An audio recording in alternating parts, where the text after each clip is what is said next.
Want to speak real Polish from your first lesson? Sign up for your free lifetime account at polishpod101.com. Hello everyone, welcome to Top Polish Words. And today we will be doing top 25 Polish phrases. My name is Marzena. Let's start. So the first phrase is cześć. Cześć means hello in Polish. So when you meet your friend, you can say cześć, which would be like saying hello. But then again, you can use cześć to say bye as well. For example, when you meet your friend, you can say cześć, and then when you have to go back home, you can say cześć again. So this one is pretty useful. So our next phrase is dzień dobry. Dzień dobry means good morning in English, but actually what it literally means is dzień, which is a day, and dobry, which is good. So actually what you are saying is good day. That's why we can use it through the whole day, not only in the morning. You can say it in the evening as well, or in the afternoon. You can say it to your friends or to your family and to a person you don't know as well. So feel free to use it anytime you want. And our next phrase is dobry wieczór. Dobry wieczór means good evening, literally means good evening. For example, through the whole day you would say dzień dobry. But at the end of the day, you will say dobry wieczór. Now, actually, a lot of people, it's very difficult to know when can you start saying that, when can you start saying dobry wieczór instead of dzień dobry. So a lot of people I know starts with like dzień dobry, they want to say dzień dobry, but they notice it's already evening and they say like dzień dobry wieczór, which is the funny way of saying that. You can try it if you want. Dobranoc. Dobranoc means good night. So you would usually use it before going to bed, when you want to say bye to your family or to your friends and just you are sleepy, you will just say dobranoc. Dobranoc, it's one word, but it actually came from two different words. So like dobra, which means good, and noc, night. So it literally means good night, but it's one word right now. The next phrase is jak się nazywasz? Jak się nazywasz? Which means what is your name? If you meet a new person, you can use it, but remember that this phrase would be better to use with people of the same age or people younger, because it literally means what is your name, not what is your name, sir, or what is your name, ma'am. That's why it's not too good to use for like older people. It's better to use it for your friends, for people the same age, or for younger people, for children as well. So once again, jak się nazywasz? And the next one is nazywam się. So obviously if you ask jak się nazywasz, what is your name, you have to answer that, and that's nazywam się, which means my name is. For example, nazywam się Marzena. So the next phrase is miło mi ciebie poznać. Miło mi ciebie poznać, which means it's nice to meet you. So obviously when you meet a new person, you ask jak się nazywasz, and you answer nazywam się, like nazywam się Marzena, and then at the end you usually say like it's nice to meet you, and that would be miło mi ciebie poznać. So the next phrase is jak się masz? Jak się masz? Which means how are you? Now, the funny thing is that we don't really ask that a lot in Poland. I mean, we do, but not as often as you do it in English. So when you ask somebody jak się masz, how are you? Be careful, because this person can actually give you the real answer. The next phrase for today is dobrze, dziękuję. A ty? I'm fine, thanks. And you? Dobrze, dziękuję. A ty? I'm fine, thanks. And you? As I told you before, this may not be the answer that you will get. Some people will say so, but some people will just start talking about their problems, about their life, and instead of just getting I'm fine, thank you, and you will get the whole life story of this person and all the problems and everything related. Be careful when you ask this one. It's usually good to ask your friends, people you are closer to, with whom you really want to talk a lot, and then you will get an answer, longer answer. But of course, if you are asked and you don't want to talk about your life, you can just say, dobrze, dziękuję, a ty? Proszę. Please. Proszę. Proszę means please in English, and you can use it, for example, when you give somebody something. So like, proszę. Or when you ask somebody to do something, like, proszę, proszę, zrób to dla mnie. Please, please, please do it for me. So going to the next phrase, dziękuję. Dziękuję means thank you in Polish. Well, you can use it to basically anybody you want. When somebody passes you something, you can say, and saying proszę, you can say dziękuję. When somebody invites you inside, saying proszę, proszę, you can say dziękuję as well. When somebody offers you tea or coffee, you can say dziękuję. If you don't want it though, you can say nie dziękuję, which means no, thank you. Nie ma za co. Nie ma za co means you are welcome, but what it actually literally means is there is nothing to be thankful for. So we usually say dziękuję, and the other person would say nie ma za co. The next phrase we have here is tak. Tak means just yes. Whenever you want to say yes, and it's basically the same as in English. So, for example, when you want to use tak, if somebody asks you, do you want a tea or do you want something to drink? And you can say tak. Or you can say, actually adding please, tak, proszę. And when this person passes it to you, you can add dziękuję. The next phrase is nie. Nie means no. For example, if somebody offers you something to drink, if you want it, you can say yes, please, which would be tak, proszę, or tak, poproszę.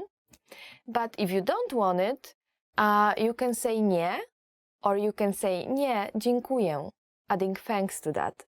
So, do you want something to drink? Nie, dziękuję. And next phrase is dobrze. Dobrze means okay. So, for example, when your friends asks you to go somewhere, or like, do you want to go grab something to eat together? And you can say tak, or you can say dobrze, let's go. Yeah, sure, okay, let's go. Or if they ask you if you want to go together for a trip, you can say, yeah, sure, dobrze. Yeah, I want to go.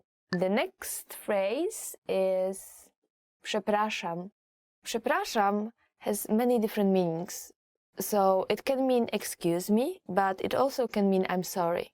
So you will see a lot of Polish people mixing excuse me and I'm sorry in English, because it's actually one word in Polish.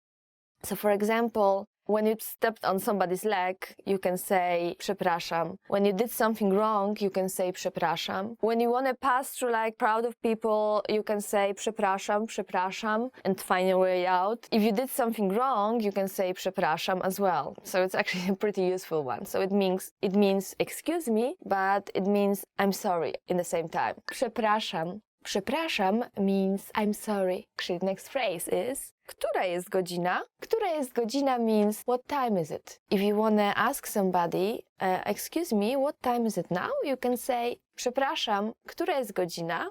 So let's go to the next one. Another very useful phrase. Gdzie jest toaleta? Gdzie jest toaleta? Which means where's the toilet? So gdzie means actually where. Jest means be or to be, and toaleta is toilet. So gdzie jest toaleta means where is the toilet. So if you are in a shopping mall or in a restaurant and you want to ask, excuse me, where is the toilet, you will say, przepraszam, gdzie jest toaleta? The next phrase is poczekaj chwilkę. Poczekaj means to wait, and chwilkę means a moment, and together it means wait a moment, please.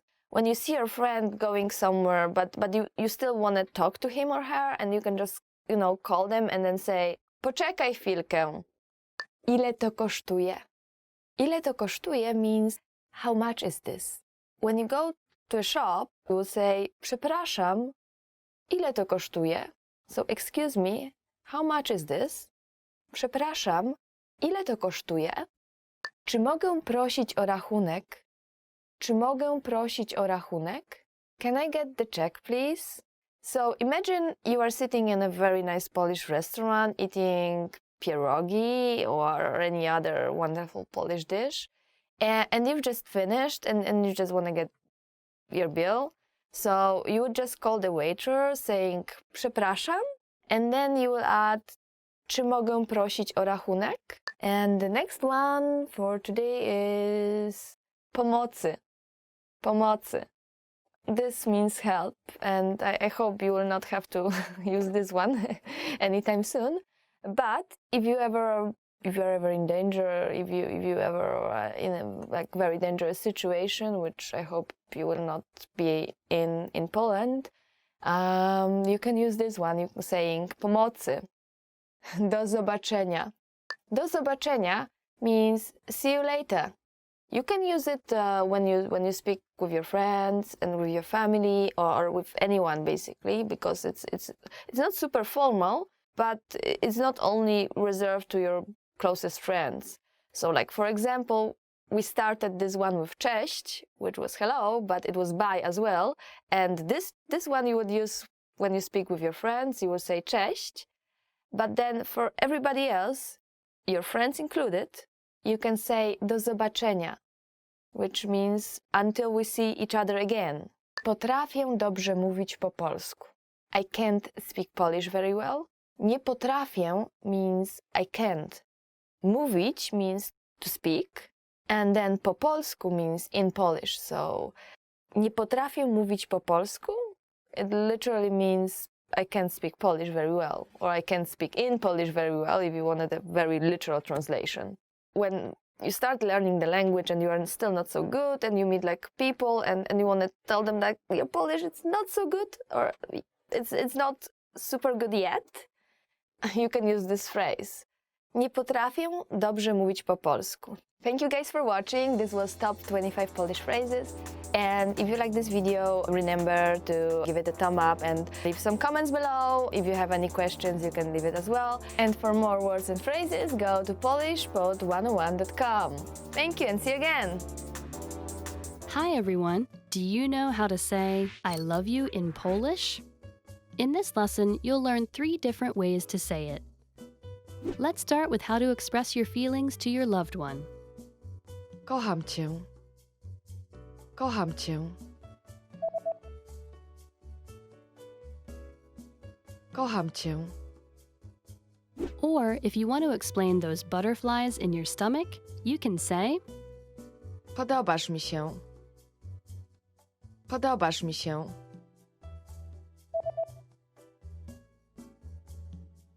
Podobasz mi się.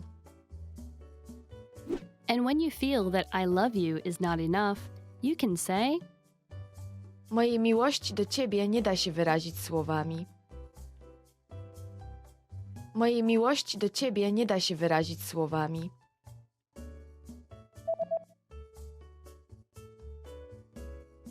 Mojej miłości do ciebie nie da się wyrazić słowami. Hello everyone and welcome to Polish Top Words. So today we will learn top 25 Polish verbs. Być. To be. Być. Być actually means to be. So yeah, you can say like być albo nie być, which just means to be or not to be. And of course, in Polish, all those verbs will be changing, depends on the person. So for example, if I want to say I'm happy, I would just say jestem szczęśliwa. Lubić. To like. Lubić. Lubić means just to like something. So whenever you're asking somebody, what do you like? Or you want to say, I like this. You would use this verb. Of course, change it depending on the person.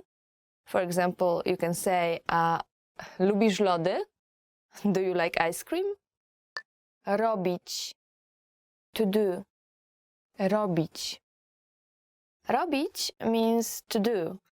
So you can say, what are you doing today? Co dzisiaj robisz? Mówić. To say. Mówić. So when you translate it to English, it just means to say. You can get angry at somebody. Nie mów takich rzeczy, which means don't say such things. Wyjaśnić. To explain. Wyjaśnić. Wyjaśnić means to explain. When you're angry at somebody or you don't understand something or you want to ask for help and you want to say, can you explain this? You can use this one and you can say, możesz to wyjaśnić? Can you explain this? And depends on your tone, it can be asking for a favor. Możesz to wyjaśnić? Or it can be getting really angry at somebody and just willing them to, explain why they did it and say, możesz to wyjaśnić? Słyszeć. To hear. Słyszeć. Słyszeć means to hear in English. And for example, you can say, słyszałam, że tu mają dobre pierogi. I've heard they have good dumplings here. So if you're a girl, you would say słyszałam, I've heard. If you're a guy, you would say słyszałem. So słyszałam, słyszałem. It will change a little bit depending on the gender. You can basically take this sentence and put something different at the end and use it as a kind of set phrase. Słyszałem, że, słyszałam, że. Iść. To go. Iść. Iść means to go. So when you want to ask your friend, where are you going? You can say, gdzie idziesz? Wiedzieć. To know. Wiedzieć. Wiedzieć is translated to English as to know, and it is a little bit tricky verb because people often confuse it with another verb, znać, and both actually are translated as to know into English. So, for example, you can say, nic nie wiem. I do not know anything. Nic nie wiem. I do not know anything. Widzieć. To see. Widzieć. Widzieć means to see. So if you saw like something very weird on the sky, like something that looks like a plane and it's not, and you are not sure if you are actually seeing it or not, you can ask your friend if he or she is seeing it too, saying, widzisz to? You see this? Przyjść. To come. Przyjść. To come. For example, you are at the party and you want to know who is coming. So you ask your friend who is the organizer. Kto przyjdzie na przyjęcie? Who is coming to the party? Myśleć. To think. Myśleć. This one is pretty important since it means to think. When you go shopping with your best friend and you are trying on different clothes and then, you see her in a very, very nice dress, you can say, myślę, że ci to pasuje. I think it suits you. Patrzeć. To look. Patrzeć. Which means to look. So, for example, you can say when you saw something weird and you want to show it to your friend or something interesting, popatrz tam. Look there. Chcieć. To want. Chcieć. Which means to want. If you have everything you ever wanted and you don't want anything anymore, you can say, niczego więcej nie chcę. Which will literally mean, I do not want anything more. Dać. To give. Dać. Dać means to give. So when you go out and you meet this nice guy or a cute girl and you want to ask them for their email address, you would ask them using dać. Dasz mi swój email? Will you give me your email address? Używać, to use. Używać. Używać means to use. When you see this thing that you've never used before and you want to say, okay, can you help me because I've never used it, you can say, nigdy tego nie używałem, means I've never used it before. Or, nigdy tego nie używałam. If you are a guy, you would say, używałem. If you're a girl, you would say, używałam. Znaleźć, to find. Znaleźć. Znaleźć means to find. Imagine your friend brought you a nice dress and which you are going to wear at a party, but you don't really like it. It doesn't sit you well, and you want to ask her to find you something better. So you can say, może uda się znaleźć coś lepszego, which means maybe we can find something better. Wychodzić, to go out. Wychodzić. Wychodzić means to go out. It's actually a verb that consists of two parts, which are written together. So wy means like outside, and chodzić means like to walk. So wychodzić means to walk outside, which is just go out. For example, let's imagine you live with your friend and she is going out somewhere and you want to ask her what time are you going out. You can say, o której wychodzisz? Zapytać, to ask. Zapytać. Zapytać means to ask. Sometimes when you want to ask for something which is very difficult to ask for, and, you know, just to be nice, you want to say like, can I ask you something? In Polish you can say, czy mogę cię o coś zapytać? Or you can even ask, excuse me, can I ask you something? Przepraszam, czy mogę cię o coś zapytać? Pracować, to work. Pracować. Pracować is an interesting word. It actually means to work. So you can use it when you want to say, I have never worked in such a company. Nigdy nie pracowałam w takiej firmie. Or if you're a guy, you would say, nigdy nie pracowałem w takiej firmie. Wejść, to enter. Wejść. Wejść means to enter or to come in. Well, when your friend visits you and you want to just say, please come in, please, or just, you know, you can say, wejdź proszę, which means literally, come in, please. Czuć, to feel. Czuć, to feel. This one can be pretty useful if you want to say that you do not feel well today and you want to skip work or skip your classes or just cancel some appointment. You can say, źle się dzisiaj czuję, which means I'm feeling bad today. Próbować, to try. Próbować. Próbować means to try. Let's say your friend is visiting and you made this wonderful food, amazing dishes, and you want him or her to try it. You can invite them saying, spróbuj to, which means try it. Zostawić, to leave. Zostawić. Zostawić means to leave.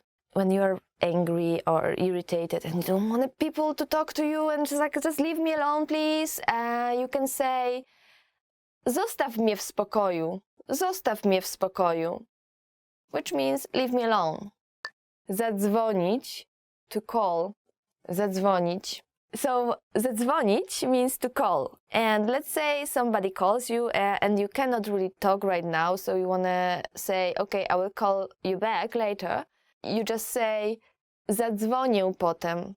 I will call later. Biegać, to run. Biegać, to run. If you are not one of those sporty person and you don't really like running is totally not your thing, and you want to say, you know, well, friends invite you, but you are like, sorry, that's not really my cup of tea, and you want to say, sorry, I don't like running, you can say, nie lubię biegać. Nie lubię, or just say, lubię. And that's all for today. Thank you for watching Top 25 Polish Verbs. If you like this video, please give it a thumbs up and leave your comments. And for more videos and more vocabulary, go to polishpod101.com. Thank you again and see you next time! Hi everyone!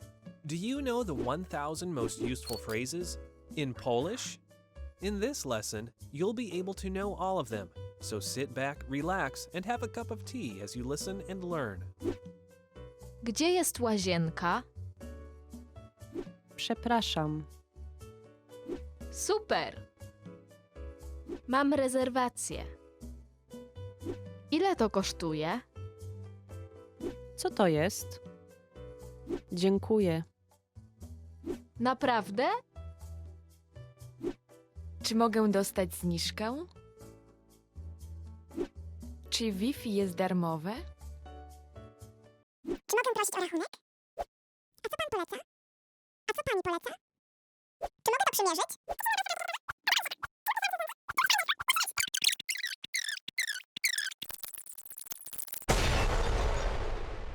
You just learned the 1,000 most useful phrases in Polish. Hi everybody, I'm Marzena from polishpod101.com. Do you know what monsters Polish people are scared of? In this lesson you will learn about 3 scary monsters in Poland.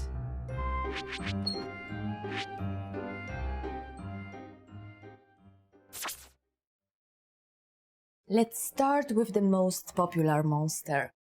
Rusałka. Rusałka. It means water nymph.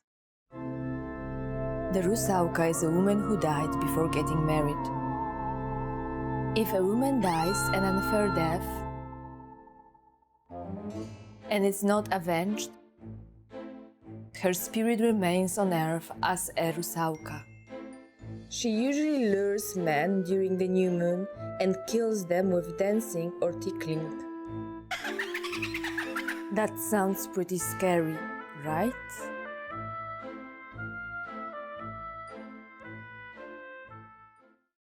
You might have heard about the next monster. The next one is Strzyga. Strzyga. It's a female demon with claws. The Strzyga is a person born with 2 hearts, 2 souls, and 2 rows of teeth. Strzyga were usually chased out of the village and died young, but the second soul survived and drinks blood and eats intestines. At night, it moves like an owl.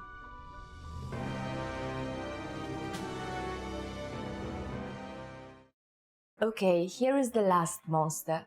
Zmora. Zmora. Have you ever heard of this next one? This means evil spirit. The Zmora is the spirit of a person and vicious half-demonic creature. Some say this is the wandering spirit of a person trapped in deep sleep or a coma. It causes nightmares and sleep paralysis. It sucks a person's life force while sitting on the victim's chest, but it cannot kill.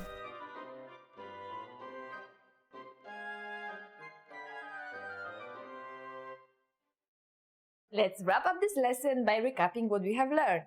Listen to the names of each monster and repeat after me. Water nymph. Rusałka.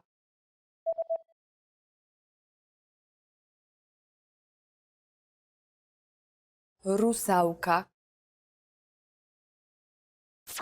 Female demon with claws. Strzyga.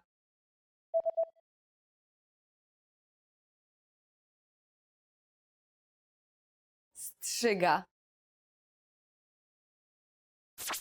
Evil spirit. Zmora.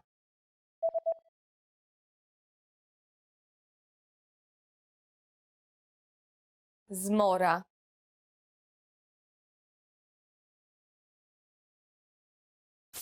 Well done! Do you know how Polish people celebrate Halloween? Halloween is not an official holiday in Poland, but younger people are increasingly having Halloween costume parties. All Saints and All Souls Days are observed on the first 2 days of November with rituals to commemorate the souls of the departed. And that's it! You just learned about 3 of the scariest monsters in Poland.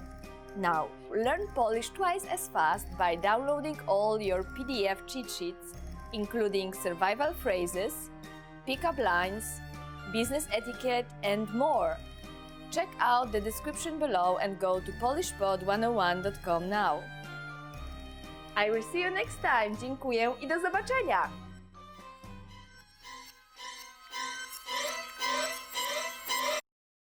Let's start. Spooky. Oh, she usually lures men during the new moon.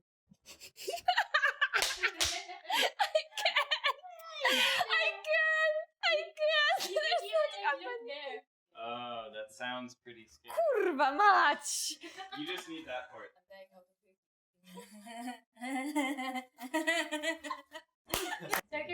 I know, I knew you would do it to me. You don't like me anymore. Close. Oh my gosh. Doesn't matter.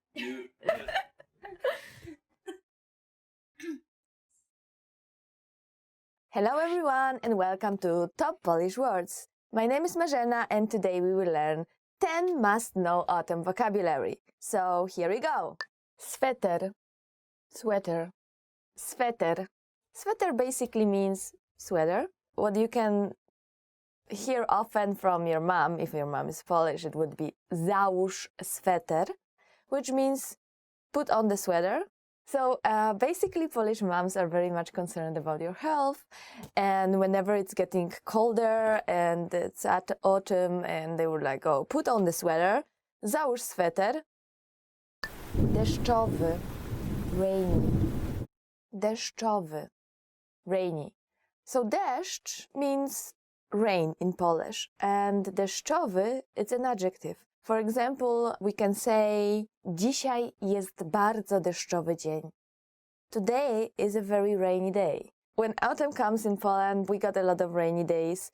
It's not as bad as rainy seasons in some other countries, but be sure to get your umbrella ready. Wietrzny, windy. Wietrzny. Wietrzny means windy. We got a lot of windy days in październik and in listopad, which is basically October and November. So for example, you can say listopad jest raczej wietrzny, which means November is rather windy. Chłodny, cool, cold. Chłodny. Chłodny means cool or cold, and it's an adjective. It can be used to speak about weather. So, for example, you can say październik w Polsce jest chłodny. October in Poland is cold. You can also use it about person's character. So, for example, you can say that this person is chłodny, chłodna, depending on the gender, and this means that this person is just distance. Jesień, autumn. And the next one is jesień. Jesień means autumn. So you can say lubię jesień w Polsce. I like autumn in Poland. Which I actually do because it's very beautiful. We do have all those leaves with like beautiful colors, orange and gold. And there is a lot of things to do, and you can go for a very nice walk around listopad or grudzień, which is November and December. It's getting quite cold, quite chłodno, and it's better to put on a jacket. Still, it's very nice for a walk. Zimno, cold. So the next word is, and it's getting even colder, it's zimno. Zimno means cold. So we already got chłodny, which was cool or cold, and this is an adjective. And you can say chłodno to make it an adverb. Zimno is an adverb and it means cold. You can say zimny to make it like an adjective, or zimno. Zimno is an adverb. If you're in Poland and it's December, it's rather cold in December, I would say it can get down to like or even January, it can get down to like minus 25 degrees. So you can say, dzisiaj jest bardzo zimno, which means today is very cold. Kasztan, chestnut. Okay, and what's the best thing to do in Poland in autumn?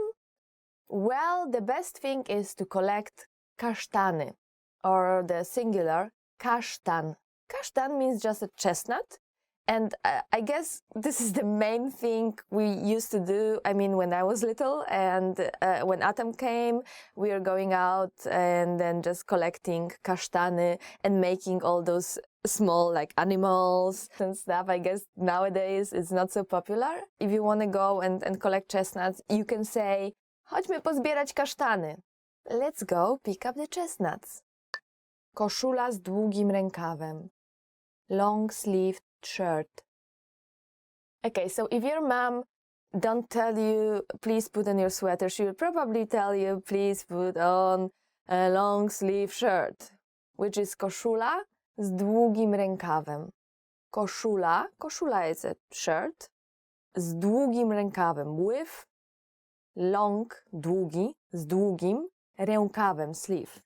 And if you've got a Polish mom and you're going hiking, she will probably tell you, weź koszulę z długim rękawem. Take the long sleeve shirt.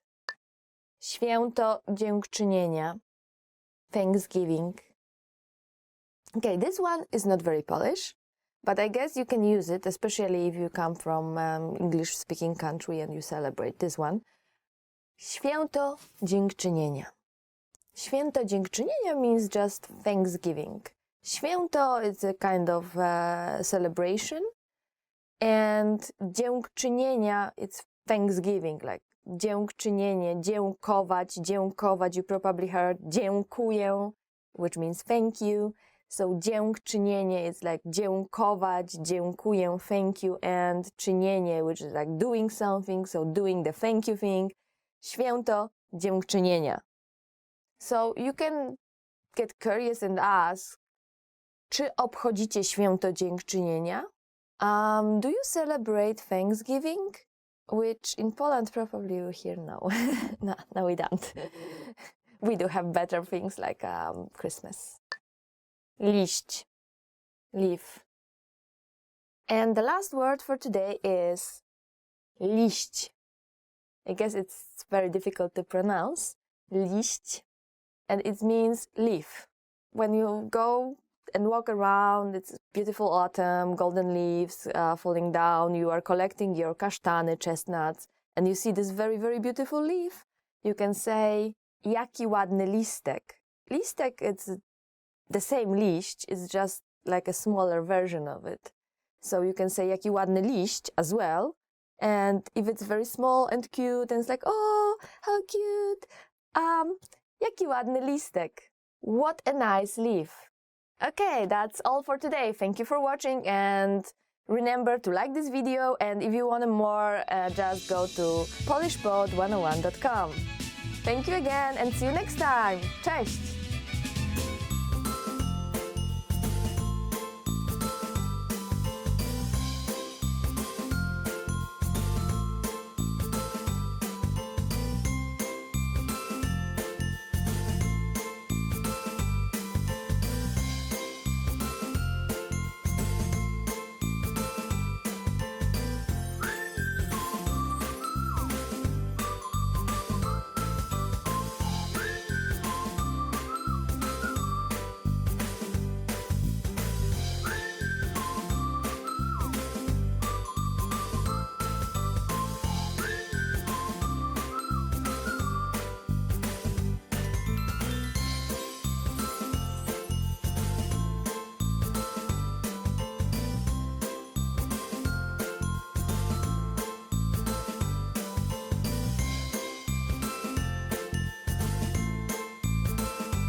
How are your Polish listening skills? First, you'll see an image and hear a question. Next comes a short dialogue. Listen carefully and see if you can answer correctly. We'll show you the answer at the end. Are you ready? Mężczyzna składa reklamację produktów, które kupił online. Co mężczyzna wymieni? Tu obsługa klienta. Przepraszam, dostarczono mi moje zakupy, ale to nie to, co kupiłem. Bardzo mi przykro. Co dokładnie się nie zgadza? Zamówiłem kurtkę z 3 guzikami, a ta, którą dostałem, ma tylko 2. Rozumiem. To musi być zły model. Bardzo pana przepraszam. Wymienimy ją natychmiast, więc czy mógłby pan zwrócić nam tą, którą pan ma? Tak. Poza tym koszulka wygląda inaczej niż ta, którą widziałem na waszej stronie. To nie to, czego oczekiwałem, więc ją też chcę zwrócić. Co jest inne? Myślałem, że to t-shirt bez kołnierzyka, ale okazało się, że to koszulka polo z kołnierzykiem. Rozumiem. Czy odciął pan już metkę? Tak, ale to naprawdę nie to, co jest na zdjęciu. Czy mogę ją nadal zwrócić? Proszę pana. Mamy w ofercie koszulki z i bez kołnierzyka. Nasze dane wykazują, że wybrał pan tą z kołnierzykiem. Naprawdę? W takim razie musiałem kliknąć na to, co nie trzeba. Możemy wymienić produkt, jeśli ma on nadal metkę. Będzie jednak trudno, jeśli została ona już odcięta. Rozumiem. W takim razie możecie wymienić kurtkę? Oczywiście. Jeszcze raz przepraszam za niedogodności. Co mężczyzna wymieni?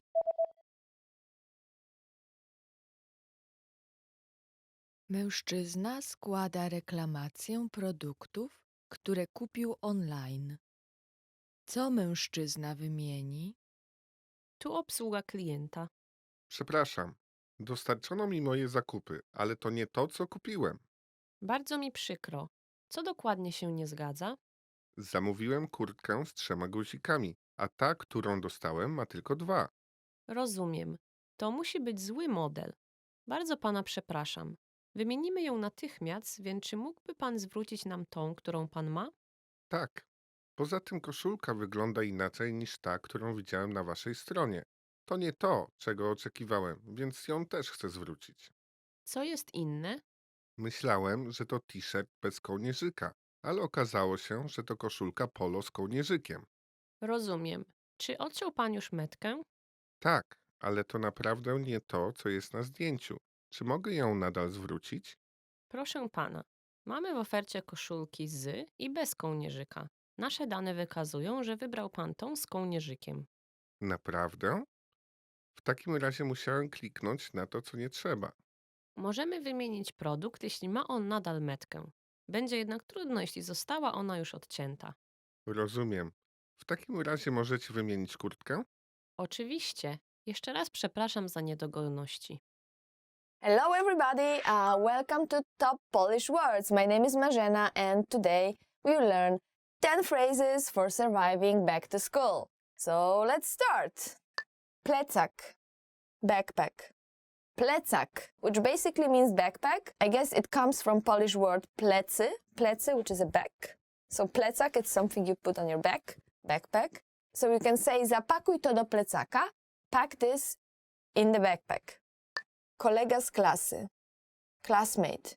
Kolega z klasy, classmate. So introducing your classmate, if he is a guy, you can say to jest mój kolega z klasy. This is my classmate. If it's a girl, to jest moja koleżanka z klasy. This is my classmate who is a girl. We say, this kolega, koleżanka. We use it like a friend, but not a very close friend.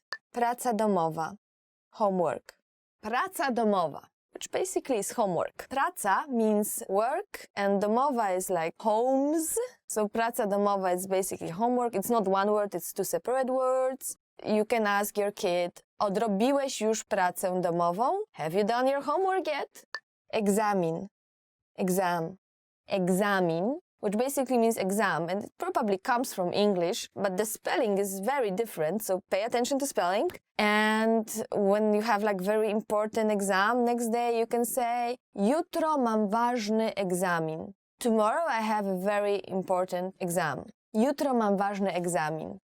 especially up to high school, we say sprawdzian, which comes from sprawdzać, which means to check. So sprawdzian means to checking the knowledge. And I guess once you're at the university, you will call it colloquium, which is the sprawdzian, but at the university level. For whatever the reason, we've got another name for that. Letnie wakacje, summer break. Letnie wakacje, summer break. Co będziesz robił w wakacje letnie? What will you be doing during the summer break? Co będziesz robił w wakacje letnie? You know, summer break actually in Polish schools, it's pretty long. So up to high school, we got like 2 months of summer break, basically July and August. And because the school ends at the end of June, but there's still usually 1 week left, so it's like 2 months and 1 week, small week.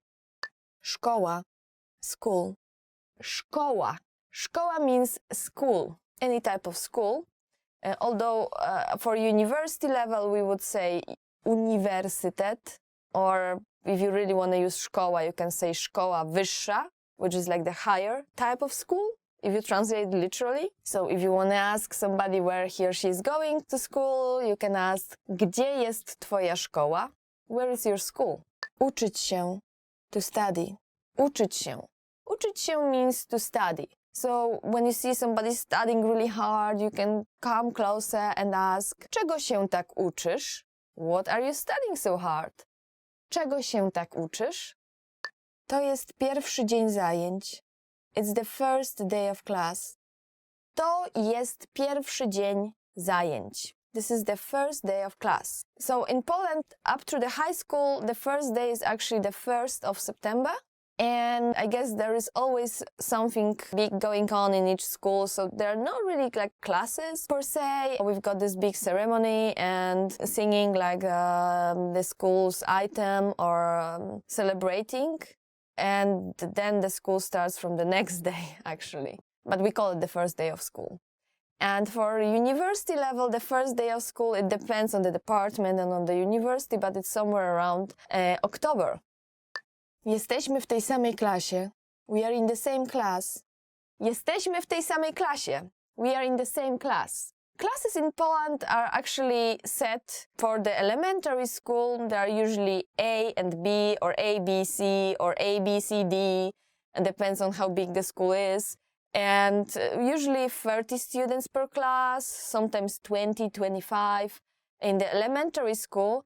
And the classes don't change every year, so you stay with the same people throughout 6 years of your education. And then from junior high and high school, you actually choose a profile to your class. So you can do like more math or more biology or more English if you want.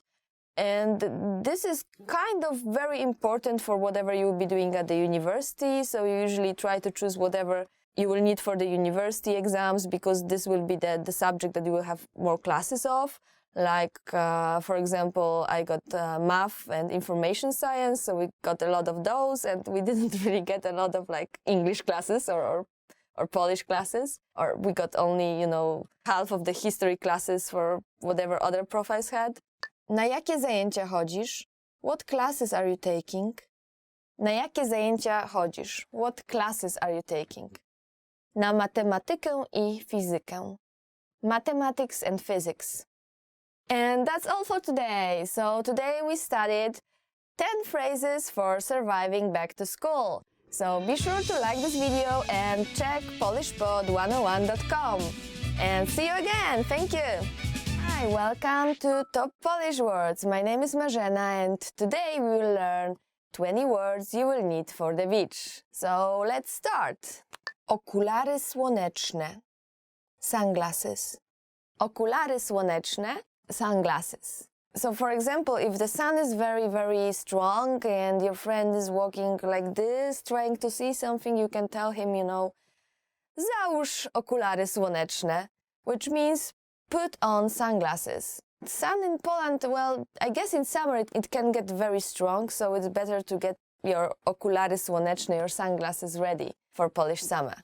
Plaża, beach. Plaża. Plaża means beach. For example, you can say, dzisiaj idziemy na plażę. Today we are going to the beach. Beaches in Poland are really beautiful. If you go to the northern part, there's this Baltic Sea and there's a lot of long beaches. Even though they are pretty long, there are actually a lot of tourists there in summer, especially in cities like Gdańsk or Sopot, which are very, very popular. Pływanie, swimming. Pływanie, it's a noun and it means swimming. For example, you can say, bardzo lubię pływanie. I really like swimming. Be careful because there tend to be a lot of jellyfish and they can be pretty dangerous. So always ask the locals if it's safe or not to go to the sea. There are no sharks though. That's safe. Słońce, sun. Słońce, sun. For example, you can say, dzisiaj jest bardzo mocne słońce. Today the sun is very strong. Indeed, sun in Poland tend to get very strong, very vicious.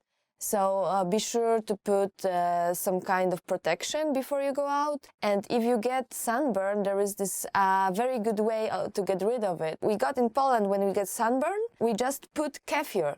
Kefir, which is like a type of yogurt kind of thing. You cannot buy it in a lot of other countries, but in Poland it's very popular. It's very cheap. It can cost like 1 zloty, which is like 25 cents. And you put it just on yourself, on your body. You lie down with it. It looks ridiculous, but it actually works.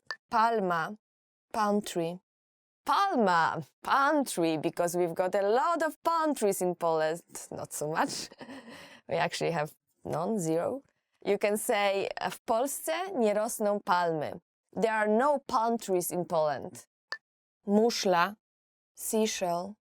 Muszla. Muszla means a seashell. So you can say, zbieraliśmy muszelki. We are collecting seashells. Especially early in the morning, you can collect some seashells. And on the top of that, you can actually find some amber as well. So Poland is very rich in amber. And if you go very early, you can actually get yourself a pretty decent souvenir. Strój kąpielowy, swimsuit. Strój kąpielowy, swimsuit. So, for example, if you see a friend with this gorgeous swimsuit, you can ask her or him, to jest twój nowy strój kąpielowy? Is this your new swimsuit? Ocean, ocean, ocean. Ocean basically means the ocean, and I guess when you are in Poland you can say, chciałabym zobaczyć ocean. I would like to see the ocean, because there is no ocean in Poland. Ratownik, lifeguard. Ratownik. Ratownik means lifeguard. Whenever you go to the beach, it's better to make sure you know if there is a lifeguard or not. If there are none, you can say, nie było tam ratowników. There were no lifeguards there. Nie było tam ratowników. Skuter wodny, jet ski. Skuter wodny, which is basically jet ski. If you want to ask your friend if he or she has ever tried it, you can say, jechałeś kiedyś na skuterze wodnym? If that's a guy, or jechałaś kiedyś na skuterze wodnym? If that's a girl, which basically means, have you ever driven a jet ski? It's pretty much an activity you can enjoy in Polish sea. Ręcznik plażowy, beach towel, is something you cannot forget. Ręcznik plażowy. Ręcznik plażowy basically means beach towel. So if you want to make sure that you actually have it, you can ask your friend, wziąłeś ręcznik plażowy? Have you taken the beach towel? Leżak, beach chair. Leżak, beach chair. It actually comes from a verb, leżeć. Leżeć means to lie down, so leżak is a thing to lie down on, which is a beach chair. Wypożyczymy leżaki. We will rent the beach chairs. Zamek z piasku, sand castle. Zamek z piasku. Zamek z piasku means the sand castle. So you can say, zbudujmy zamek z piasku. Let's make a sand castle. This was one of my favorite activities when I was little. Chłodziarka, cooler. Chłodziarka. Chłodziarka is a type of cooler. So something that will help you, keep your water cold for hot summer. Włóż napoje do chłodziarki. put the drinks in the cooler. Przypływ, tide, przypływ, which means tide. And for example, if the tide is already over, you can say już po przypływie, which basically means is already after the tide. Przypływ, actually it's like made from two words, so przy and pływ. Pływ is from pływać, like swimming, and przy it means like getting closer. So basically it means like swimming closer, like the water is coming closer. That's why it's przypływ. Opalenizna, tan. Opalenizna means tan. Masz fajną opaleniznę. You've got a wonderful tan, which is a good thing to have in Poland. Snurkowanie, snorkeling, snurkowanie, snorkeling. But actually it's a pretty new word. I myself, I didn't know it. It's not a huge activity, you can do in Poland, to be honest. But if you go anywhere else with your Polish friends, you will probably find it very useful. Nie lubię snurkowania. I don't like snorkeling. I actually myself love snorkeling. Japonki, flip-flop. Japonki.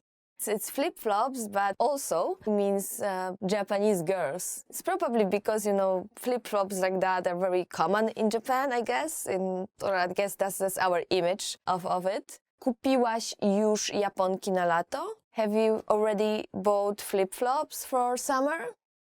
Krem do opalania, sunscreen. Krem do opalania, sunscreen. If you want to make sure that your friend will take one, you can just, say, weź ze sobą krem do opalania. Take the sunscreen with you. Bikini, bikini, bikini, which basically is bikini. I guess the accent is different, more Polish. Bikini. Oh, and when you trained a lot before summer and you are in your bikini body, you can say, dzisiaj założę bikini. Today I will wear a bikini. Thank you for listening, and once again, my name is Marzena, and today we done 20 words you will need for the beach. If you like this video, remember to like it and to check out polishpod101.com. Thanks again, and see you next time. Dziękuję. Want to speak real Polish from your first lesson? Sign up for your free lifetime account at polishpod101.com. Hello everyone, and welcome to Polish Top Words. So today we will learn top 25 Polish verbs. Być, to be, być. Być actually means to be, so yeah, you can say like być albo nie być, which just means to be or not to be. And of course, in Polish, all those verbs will be changing, depends on the person. So for example, if I want to say I'm happy, I would just say jestem szczęśliwa. Lubić, to like. Lubić. Lubić means just to like something, so whenever you're asking somebody, what do you like? Or you want to say, I like this, you would use this verb. Of course, change it, depending on the person. For example, you can say, lubisz lody? Do you like ice cream? Robić, to do. Robić. Robić means to do. So you can say, what are you doing today? Co dzisiaj robisz? Mówić, to say. Mówić. So when you translate it to English, it just means to say. You can get angry at somebody. Nie mów takich rzeczy, which means don't say such things. Wyjaśnić, to explain. Wyjaśnić. Wyjaśnić means to explain. When you're angry at somebody or you don't understand something or you want to ask for help and you want to say, can you explain this? You can use this one and you can say, możesz to wyjaśnić? Can you explain this? And depends on your tone, it can be asking for a favor. Możesz to wyjaśnić? Or it can be getting really angry at somebody and just willing them to, explain why they did it. and say, możesz to wyjaśnić? Słyszeć, to hear. Słyszeć. Słyszeć means to hear in English. And for example, you can say, słyszałam, że tu mają dobre pierogi. I've heard they have good dumplings here. So if you're a girl, you would say słyszałam, I've heard. If you're a guy, you would say słyszałem. So słyszałam, słyszałem. It will change a little bit depending on the gender. You can basically take this sentence and put something different at the end and use it as a kind of set phrase. Słyszałem, że, słyszałam, że. Iść, to go. Iść. Iść means to go. So when you want to ask your friend, where are you going? You can say, gdzie idziesz? Wiedzieć, to know. Wiedzieć. Wiedzieć is translated to English as to know, and it is a little bit tricky verb because people often confuse it with another verb, znać. And both actually are translated as to know into English. So for example, you can say, nic nie wiem. I do not know anything. Nic nie wiem. I do not know anything. Widzieć, to see. Widzieć. Widzieć means to see. So if you saw like something very weird on the sky, like something that looks like a plane and it's not, and you are not sure if you are actually seeing it or not, you can ask your friend if he or she is seeing it too, saying, widzisz to? You see this? Przyjść, to come. Przyjść, to come. For example, you are at the party and you want to know who is coming. So you ask your friend who is the organizer. Kto przyjdzie na przyjęcie? Who is coming to the party? Myśleć, to think. Myśleć. This one is pretty important since it means to think. When you go shopping with your best friend and you are trying on different clothes and then, you see her in a very, very nice dress, you can say, myślę, że ci to pasuje. I think it suits you. Patrzeć, to look. Patrzeć, which means to look. So, for example, you can say when you saw something weird and you want to show it to your friend or something interesting, popatrz tam. Look there. Chcieć, to want. Chcieć, which means to want. If you have everything you ever wanted and you don't want anything anymore, you can say, niczego więcej nie chcę, which will literally mean, I do not want anything more. Dać, to give. Dać. Dać means to give. So when you go out and you meet this nice guy or a cute girl and you want to ask them for their email address, you'd ask them using dać. Dasz mi swój email? Will you give me your email address? Używać, to use. Używać. Używać means to use. When you see this thing that you've never used before and you want to say, okay, can you help me because I've never used it, you can say, nigdy tego nie używałem, means I've never used it before. Or, nigdy tego nie używałam. If you are a guy, you would say, używałem. If you're a girl, you would say, używałam. Znaleźć, to find. Znaleźć. Znaleźć means to find. Imagine your friend brought you a nice dress and which you are going to wear at a party, but you don't really like it. It doesn't sit you well and you want to ask her to find you something better. So you can say, może uda się znaleźć coś lepszego, which means maybe we can find something better. Wychodzić, to go out. Wychodzić. Wychodzić means to go out. It's actually a verb that consists of two parts, which are written together.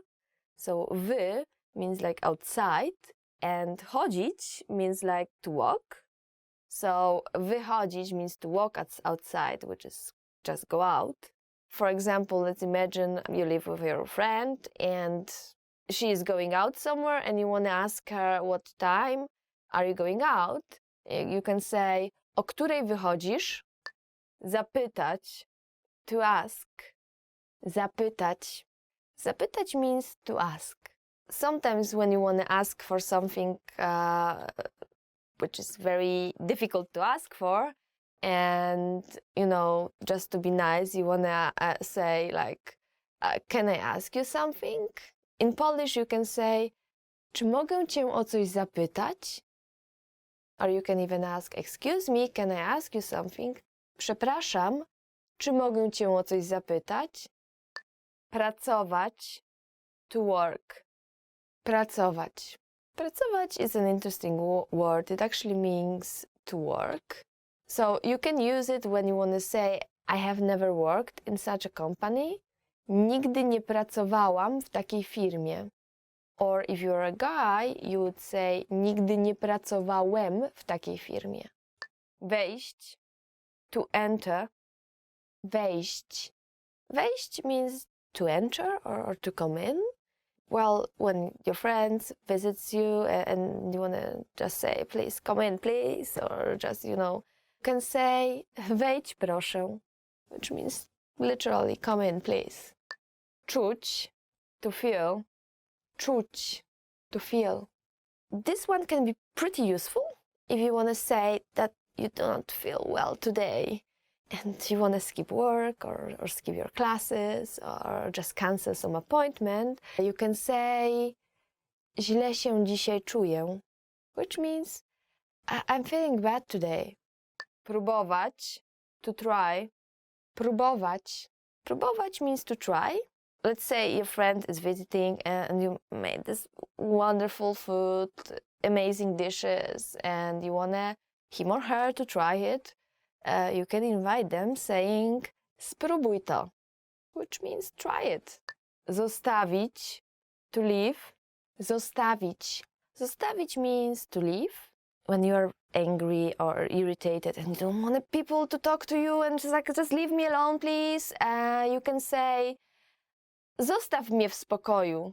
Zostaw mnie w spokoju. Which means leave me alone. Zadzwonić, to call. Zadzwonić. So zadzwonić means to call. And let's say somebody calls you and you cannot really talk right now, so you want to say, okay, I will call you back later. You just say, zadzwonię potem. I will call later. Biegać, to run. Biegać, to run.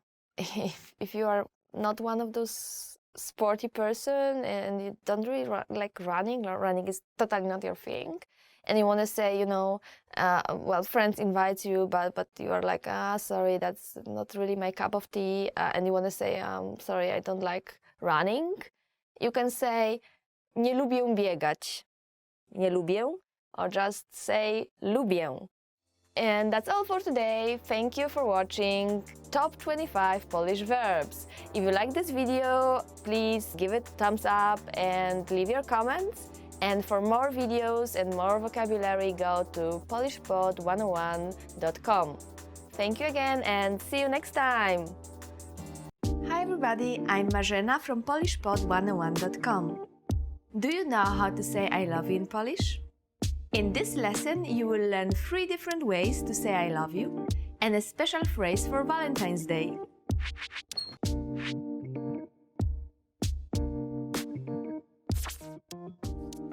Let's start with the most common phrase. Kocham cię.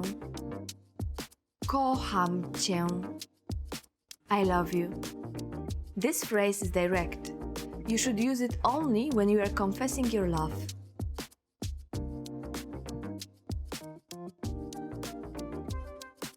If you want to be less direct, you can use this phrase. Znaczysz dla mnie tak wiele. Znaczysz dla mnie tak wiele. It means you mean so much to me.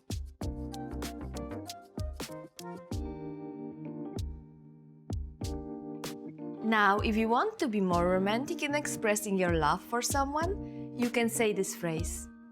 Mojej miłości do ciebie nie da się wyrazić słowami. Mojej miłości do ciebie nie da się wyrazić słowami. It means words cannot describe my love for you.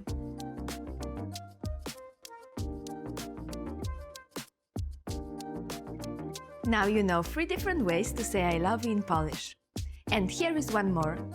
What if you want to spend Valentine's Day with someone special? In that case you say będziesz moją walentynką? Będziesz moją walentynką? It means, will you be my Valentine?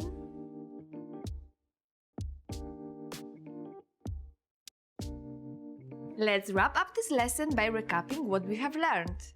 Listen to the expressions and repeat after me. I love you. Kocham cię.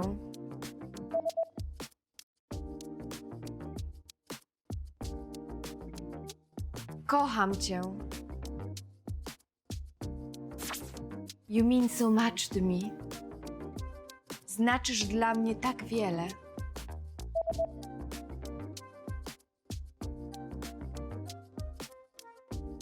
Znaczysz dla mnie tak wiele. Words cannot describe my love for you. Mojej miłości do ciebie nie da się wyrazić słowami.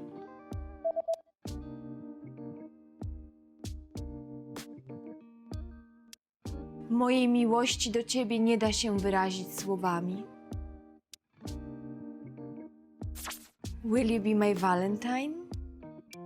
Będziesz moją walentynką?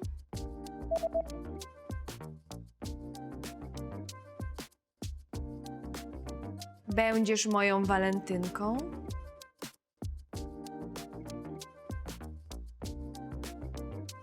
Well done! Here is a fun fact. Do you know the other name for Valentine's Day in Polish? In Poland, there are 2 names for February 14th. The one, which is a translation of Valentine's Day, is Walentynki, but there is also Dzień Zakochanych, which means Amor's Day.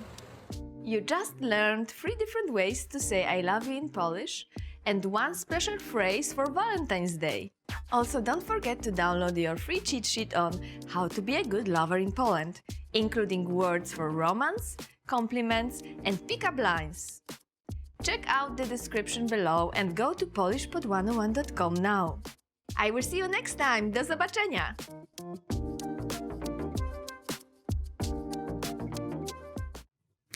Go away. For someone. Now, if you want to be... Okay, let's go. Skinika matte osiokio. Miłości do ciebie for my Valentine's Day in Polish. Oh, it's a fun fact.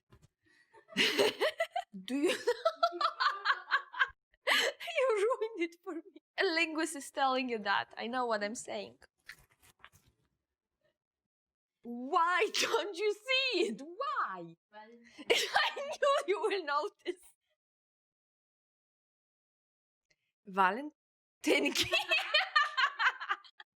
No way. Okay. Whoa. Well done. Hello everyone and welcome to Polish Top Words series. My name is Marzena and today we will learn 15 favorite words chosen by fans. So let's start. Chrząszcz, beetle. So the first word is, and I promise you this is the most difficult word you will ever learn in Polish, as for the pronunciation, is chrząszcz. I will just say it again. Chrząszcz, which means beetle. Yeah, so we use it a lot for tongue twisters. Like, for example, a very famous one is chrząszcz brzmi w Szczecinie, w Szczebrzeszynie, which means beetle sounds in the reeds in a town called Szczebrzeszyn, which makes it even more difficult to say. Chrząszcz brzmi w Szczecinie, w Szczebrzeszynie. Ah, yeah, that was correct. córka, daughter. Córka. Córka means daughter. And if you want to say like your little daughter, you can say córeczka, which is a bit sweeter way of calling your daughter. If your daughter is studying Polish, you can say moja córka uczy się polskiego, which means my daughter is learning Polish. Cześć. Hello.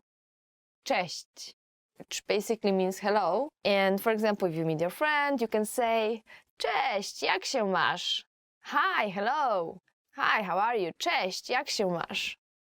Just be prepared to hear the very, very long answer for the part how are you. Ile to kosztuje? How much is this? Ile to kosztuje? How much is this? So you go to a shop and you see an item and there is no price tag, which still can be pretty common. And you want to ask, how much is this? You just say, ile to kosztuje? And a good answer for that would be, for example, 35 złotych i 20 groszy, which means 35 zloci and 20 groszy. Kochać, to love. Kochać. That one is very good for Valentine's Day. So kochać means to love. And for example, you know, you love your sweetheart, but sometimes you don't really understand this person. So you can say like, kocham cię, ale czasem cię nie rozumiem. Which means I love you, but sometimes I don't understand you. Kolega, friend. Kolega. Kolega means a friend. Now there's a very funny thing in Polish because we have another word. It's przyjaciel. We translate przyjaciel as a friend as well. But przyjaciel is a better friend. Kolega, it can be used as colleague in English, so it doesn't have to be very close friend. And it's always about guys. For a girl, you would say koleżanka. So kolega for guys and koleżanka for girls. If you want to introduce somebody and say still that this person is your very, very good friend, you can say, to jest mój najlepszy kolega. This is my best friend. And if this friend happens to be a girl, you can say, to jest moja najlepsza koleżanka. Niespodzianka. Surprise. Niespodzianka. Niespodzianka means a surprise, and this noun is actually very, very funny because it comes from two different words. So nie, which is basically a negation, means no, and spodzianka, it's from spodziewać się, which means to expect something. So it's like not expecting something or something that is not expected, which basically gives you a surprise. For example, imagine that you are in this long-distance relationship with your girlfriend, and then she doesn't say anything, and she just comes to you with no notice, and you open the door, and you're very surprised to see her there, and then you say, a to mi zrobiłaś niespodziankę. Oh, you sure surprised me. Polska, Poland. Polska. Polska means, well, Poland. So if you want to say that Poland is in Central Europe, you can say Polska leży w Europie Centralnej. Spać. Sleep. Okay, so the next word is spać, which means to sleep. And for example, when you meet your friend in the morning and you want to ask, like, did you sleep well? In Polish, we would say wyspałaś się, if that's a girl, or wyspałeś się, if that's a guy. I know that this wyspałaś się doesn't really sound like spać because we attach wy in front of it, but it actually is the same verb. Again, for a girl, you can say wyspałaś się, did you sleep well? Or for a guy, wyspałeś się. Super. Awesome. Super. Awesome. Let's say you found out that your best friends are dating and you're so happy and you say like, super, to kiedy ślub? Awesome. So when is the wedding? Szczęśliwy. Happy. Okay, so the next word is szczęśliwy, which basically means happy. Well, let's go back to this Valentine's Day, and when you are with your sweetheart and you want to say how happy you are with him, you can say, jestem z tobą bardzo szczęśliwa, which means I'm very happy with you. And this is something that a girl would say. If you're a guy, you just have to change this last part. Szczęśliwa, szczęśliwy. Pływać, to swim. Pływać. Pływać means to swim. If you go to the seaside with your friends and you want to tell them, I'm not so good at swimming, so please watch me. And before something happens, you just say, nie umiem dobrze pływać, which literally means I can't swim well. Zdrowy, healthy, zdrowy. Zdrowy means healthy. And there's this very common Polish saying that you can use. It's w zdrowym ciele, zdrowy duch, which means in a healthy body, a healthy mind. Oczywiście, of course. Oczywiście. Oczywiście means of course. Actually, a lot of my friends who are learning Polish, they say that this one is their favorite. And if somebody asks you for a favor and you want to say, but of course I will do it for you, no problem, of course, you can say, ależ oczywiście, but of course. Do zobaczenia później. See you later. Do zobaczenia później. And it means see you later. When you are going back home, you want to say bye to your friends, coworkers, classmates, or anybody else, you can say, no to do zobaczenia później. Well, see you later. Thank you for watching 15 favorite words chosen by fans. My name is Marzena, and if you like this video, please leave a comment and give us thumbs up. And if you want more videos or more vocabulary, please go to polishpod101.com. See you later. Do zobaczenia później.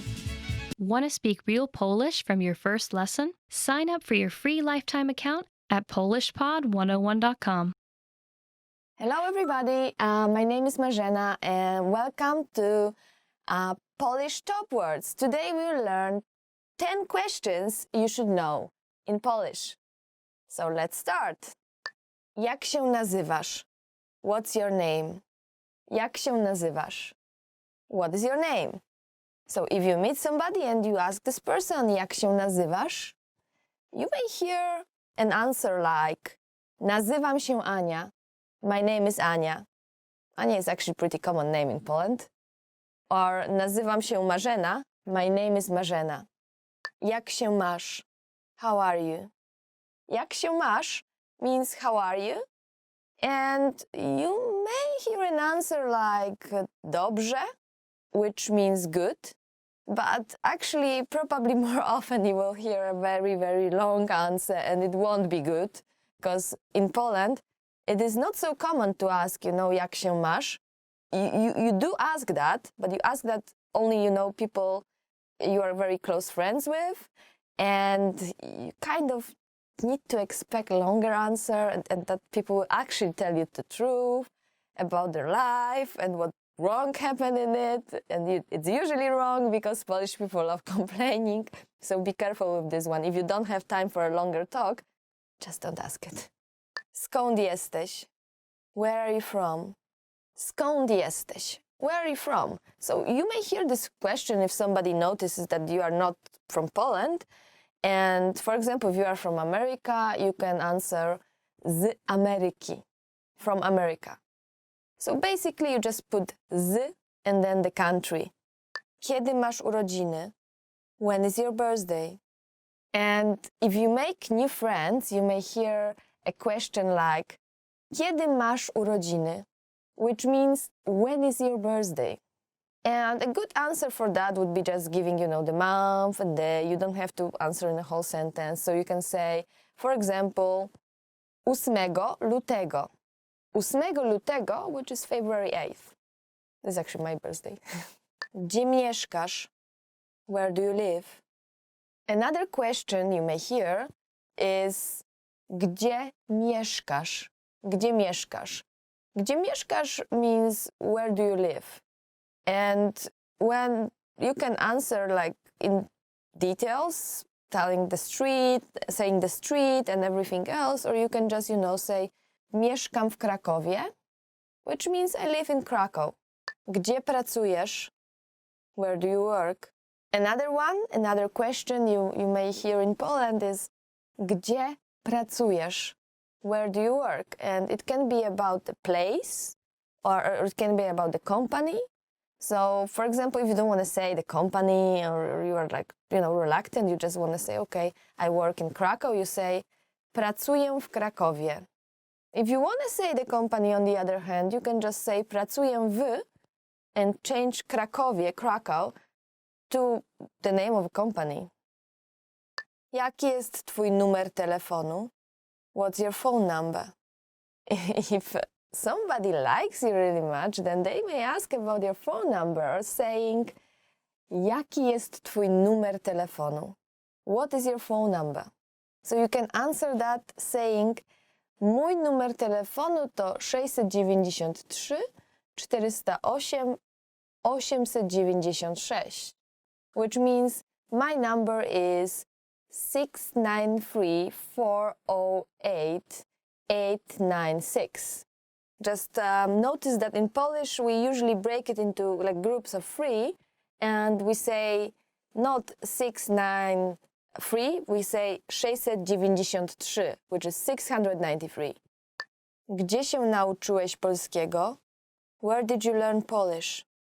Now, because studying Polish it's not so common and you don't actually learn it at school in a lot of countries, you may hear a question, gdzie nauczyłeś się polskiego? Where did you learn Polish? Well, you can answer, for example, w szkole językowej, which means in language school. Czy lubisz polskie jedzenie? Do you like Polish food? Another question you may hear as a foreigner is, of course, do you like Polish food? Which in Polish is, czy lubisz polskie jedzenie? Czy lubisz polskie jedzenie? You can answer whatever you want, like if you like it.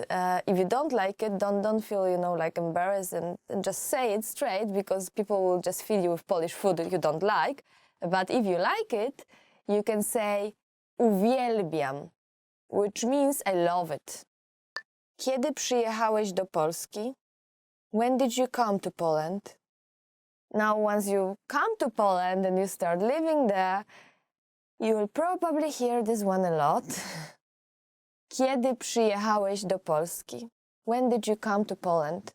So, if it's for you 3 years, you can say przyjechałem do Polski 3 lata temu. I came to Poland 3 years ago. And that's all for today. We learned 10 questions you should know in Polish. Thank you for listening. And remember to like this video and to check polishpod101.com. Thank you again and see you next time. To master a new language and understand everything as soon as you hear it, to read with just a quick glance and speak smoothly without thinking, you need to review. Here are our top 5 review tactics. Number 1, listen to examples over and over again. By listening closely and often, you start to pick up the rhythm of a language, as well as correct pronunciation from a native speaker. Use our line-by-line feature that lets you both listen and read along. Use this tool to practice as much as possible. Number 2, use our voice recording tool to master perfect pronunciation. Record yourself and compare it against the native speaker. If you sound different, then repeat after the native speaker until you're able to match them. Use our voice recording feature, which makes recording super easy. Number 3, master your recorded conversations. Record conversations and go over them again and again. Master entire conversations and repeat them line by line. Use any of the dialogues available for download on our website. These come with transcripts of the entire conversation. Number 4, use mobile devices to reinforce previously learned conversations. Constant review is the best way to progress in your language studies. Download the recorded dialogue to your mobile device and incorporate it into your music playlist. Quick reviews throughout the day effectively reinforce what you've learned. Number 5, Read with line-by-line notes. Read along with a native speaker to really master pronunciation and natural intonation. You should start slow at first, then slowly increase your speed. Your pronunciation will become more natural. You will also see that your ability to understand fluent speakers will greatly increase. You'll be able to improve your communication skills using these 5 simple review techniques. Increase your understanding of your target language. And remember, if you're interested in getting all these review tools, sign up for your free lifetime account. No credit card required, and you'll get the best free online resources. Hello everyone, welcome to Top Polish Words. Today we'll do 10 compliments you always want to hear. So, my name is Marzena and here we go. Number 1 is jesteś przystojny. You are handsome. Jesteś przystojny. So, you are handsome or jesteś przystojny, you will use it to guys, not so much to girls. For girls you can say like ładna, piękna, or something close to that. And I believe every single guy in Poland would be very, very happy if you tell him that. Jesteś niesamowitym przyjacielem. You are an awesome friend. So, jesteś niesamowitym przyjacielem is something I would tell to my very, very good friend, because you use the word przyjaciel and we have 2 words for friends in Polish. So, kolega or koleżanka we use when we refer to a friend that is not a very, very close friend, but when we say, when we talk about a very, very close friend, we will say przyjaciel, or sometimes przyjaciółka, which refers to a girl. So przyjaciel, przyjaciółka. Jesteś niesamowitym przyjacielem. You are an awesome friend. Twoje wnętrze jest jeszcze piękniejsze niż twój wygląd zewnętrzny. Your inside is even more beautiful than your outside. Which is a great compliment to say to a girl or even a guy in Poland, but I believe a lot of my friends would be like, oh my gosh, I'm so happy. And yeah, why not? Why not to make people happy? So you can use that one. Twoje CV jest imponujące. Your resume is impressive. Yeah, you can say that about somebody's CV if you feel like it's really good person. It's like they have this impressive resume and they're so good. But also you can use, instead of CV, you can use the Polish word życiorys. Życiorys. Which basically is the history of your life, which is CV as well. We use both. We use CV, we use życiorys. You can use one or the other, both are okay.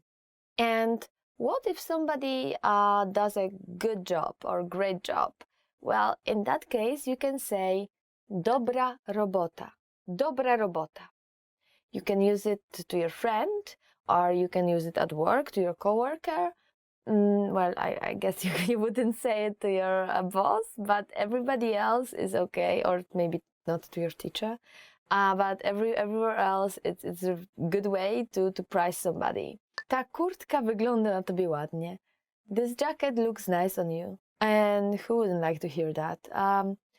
I guess it's a very nice thing to say, especially among the girls. So if you have a girlfriend, you can tell her that, you know, this jacket looks nice on you, or you can say, oh, this skirt looks nice on you. Ta kurtka, ta spódnica, te korale, which is like this necklace, or for example, ta czapka, which is like this hat. Wygląda na tobie ładnie. Looks nice on you. Wygląda na tobie ładnie. Looks nice on you. Twój uśmiech jest piękny. Your smile is beautiful.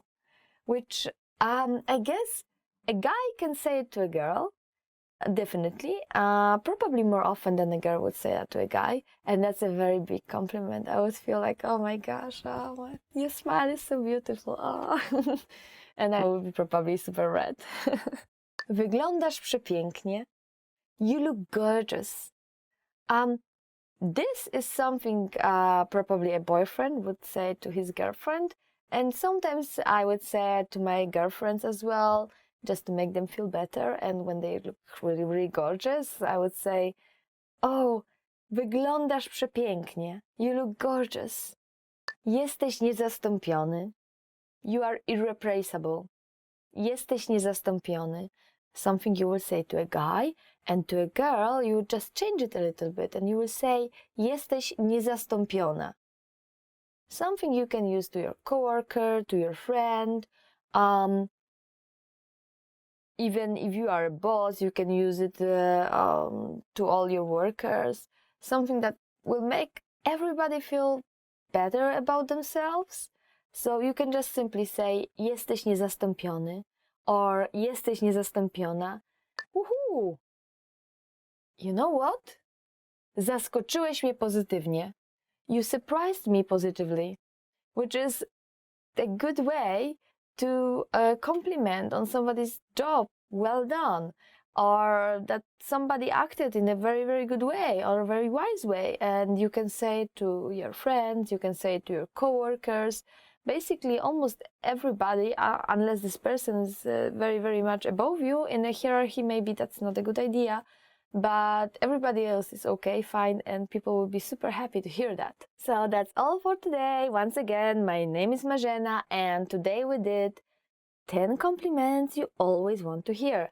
So what are the compliments you want to hear? Leave it in comments, and remember to like this video and subscribe to our channel, and visit polishpod101.com for more content like that. See ya! Nice. Oh, I hate it, Mom. Okay, let's do it. Want to finally learn Polish the fast, fun, and easy way? In this video, I'll show you the top 10 ways to get started. So let's begin. Number 1, take your very first lesson. Access any audio or video lesson on polishpod101.com and just press the play button to get started. Don't have an account? Don't worry. Just go to the sign up page to create an account. It takes less than 30 seconds and it's free. We have thousands of audio and video lessons covering a variety of topics like grammar, pronunciation, listening, and reading. Just click on the play button on any lesson and start learning. Number 2, read along with the lesson. You can read along with the lesson notes or lesson transcript. These come with every lesson. The lesson notes provide you with the dialogue for the scene taught in the lesson, along with translations, a more in-depth explanation of the grammar and culture, and even vocab and sample sentences. The lesson transcript is the full word-for-word transcript of everything you hear in the lesson.